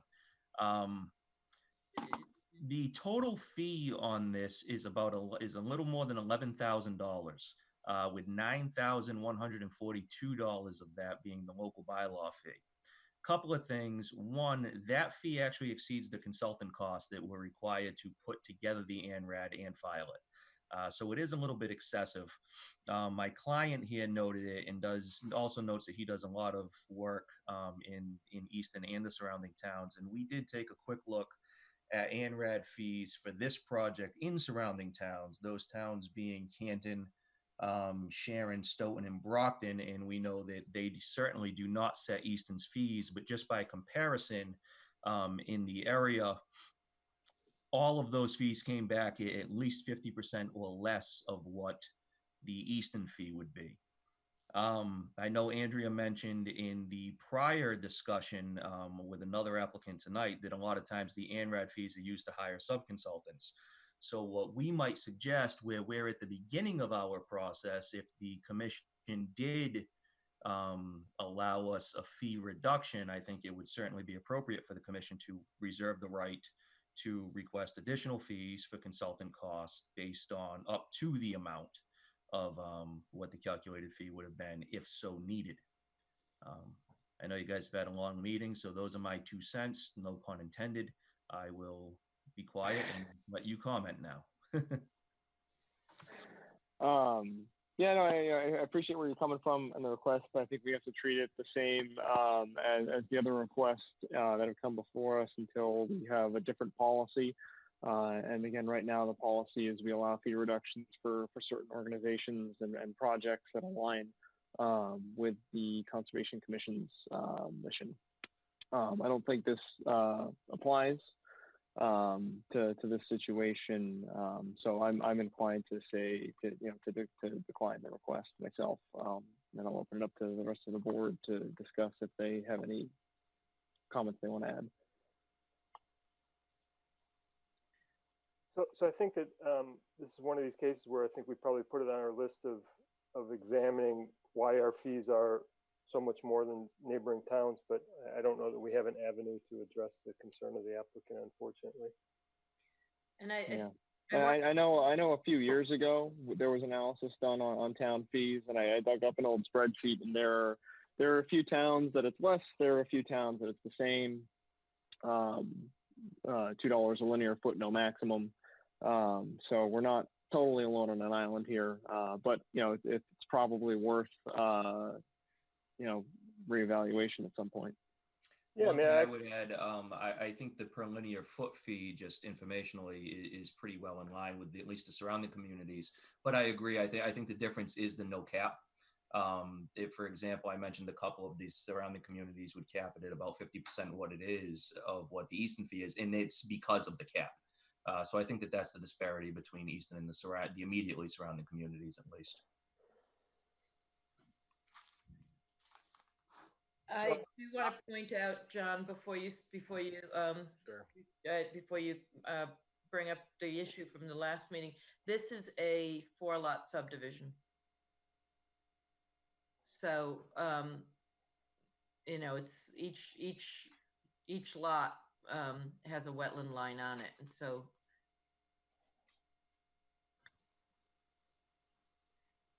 just want you to know that. So I'm looking at this plan set, or I'm looking at Mass Oliver right now, and it looks like, there's a wetland that bisects Summer Street and Randall Street. And I presume the applicant is looking to potentially make it a 4-lot subdivision somehow. And I don't have any plans in front of me, but I just did some math around Mass DEP, and I get like 1,500 feet for the conglomerate wetland system for linear. So I don't know where the other 4,000 or 3,000 in excess of linear feet is associated with. If it's interior intermittent stream, I mean, I don't think that's going to be a potential issue unless it's a type 1, correct? Which would associate the 200-foot buffer for the town of Easton. Is that correct? That is correct. Couple of things to that regard. One, the GIS on this particular property is woefully underestimating how much wetland there is out there. There actually is quite a bit more BBW than what the GIS shows. But that said, we do have a GIS boundary, a BBW boundary, and we do have interior resource areas with a tier 1 intermittent stream and 2 potential vernal pools.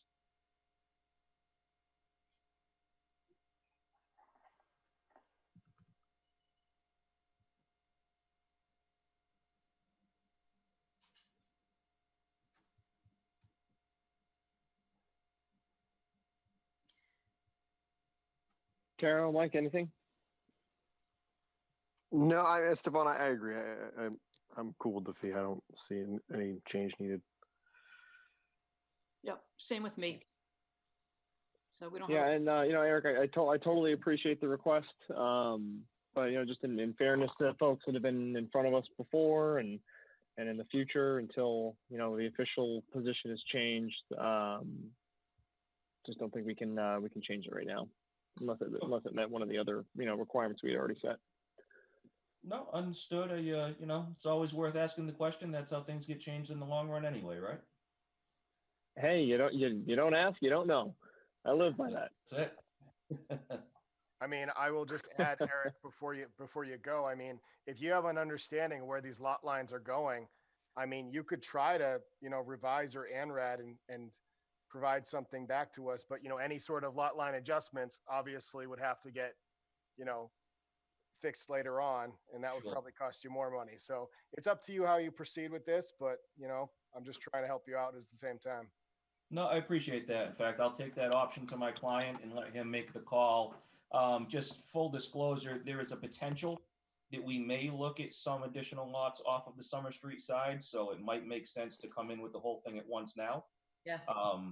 But, you know, just in fairness of letting the commission know what's coming, I know Andrea's seen the potential 4-lot subdivision on Randall Street side, but there is a potential to do something else on the opposite side. So it might make the most sense to just roll with it all and bite the bullet. Okay. All right, great. Well, hey, thank you all for your time. I appreciate it. Yeah, thanks for hanging around. Sorry I was so long for you. Ah, no problem. Have a good night. Take it easy. Take care. Okay. And it's just a quick follow-up on that. If you look at West Bridgewater, they have the same $2 per foot no max. Sharon, it looks like it's $100. Yep, it is. I was gonna say we have the man who can confirm it. Yes, and I'm gonna make adjustments to that. Just you wait. Yeah. Those are 26. Yeah, you don't want to be 100 times cheaper than Easton. No, thank you. Is that the one thing that is cheaper in Sharon? Yes, I would probably say you're right. Yeah, property taxes, ouch. We'll do for the policy discussion. I'll upgrade those fee information. For the record, my personal opinion, my professional opinion, is that fees should be used to cover the cost of services.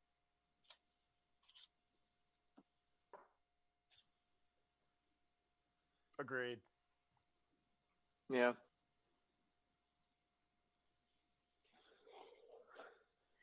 So don't disagree. Yeah, so for environmental planner updates, really quick, still a state of emergency.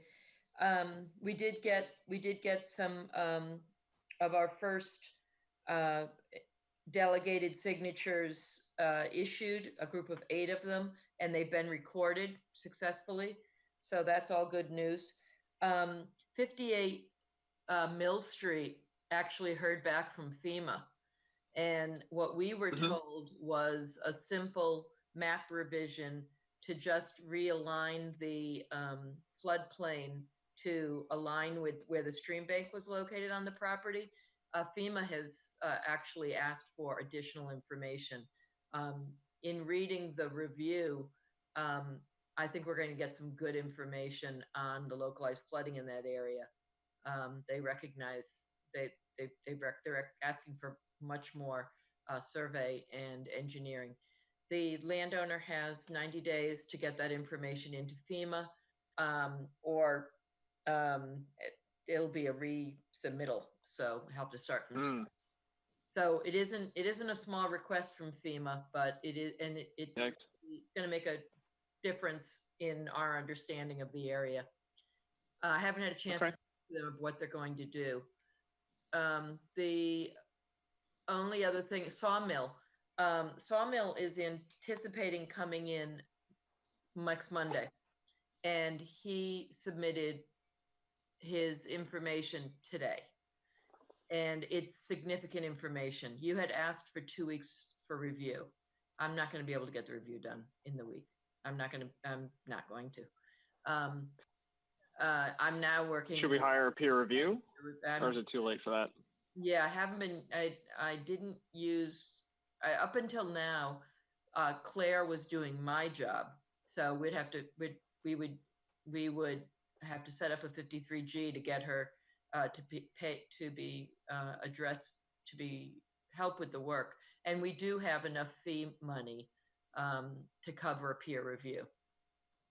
But she's not going to have anything. I'm very open to that if that helps get it done. It's not going to get done for Friday. Yeah. And so we are, what he's saying is, well, we could talk about alternatives, without the technical review done, we could just get the commission's sense of what they think of these alternatives. And that's your choice. It's going to be, have they sent us any alternatives yet? He just submitted them today. And I haven't seen them yet because I was getting ready for tonight's meeting. So it's I know you guys are all working really hard in your real jobs because everything is much harder under the state of emergency. What's the address for Sawmill? Foundry. Foundry. 560. Thank you. And so he either comes in tomorrow, he comes in next Monday, or you push him off to the 19th because he didn't do what you said.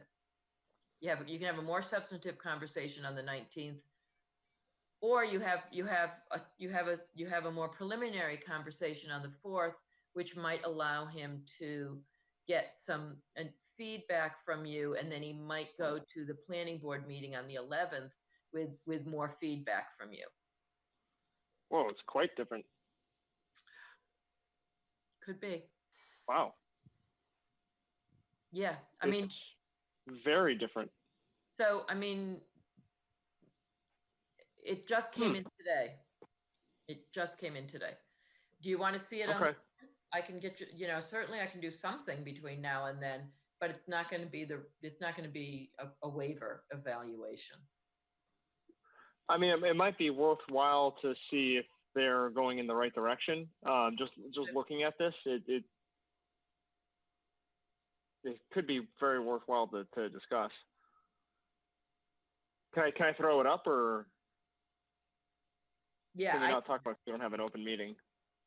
You shouldn't. The question tonight. Yeah, okay. The question tonight is: do you have a preliminary review, knowing that it's going to be continued for the technical answers? And I can tell you, they did not do the LOMAR. They have not submitted it yet. Or do you get it? You give them feedback, and I know that the project would benefit from your initial reaction to allow them to do further engineering.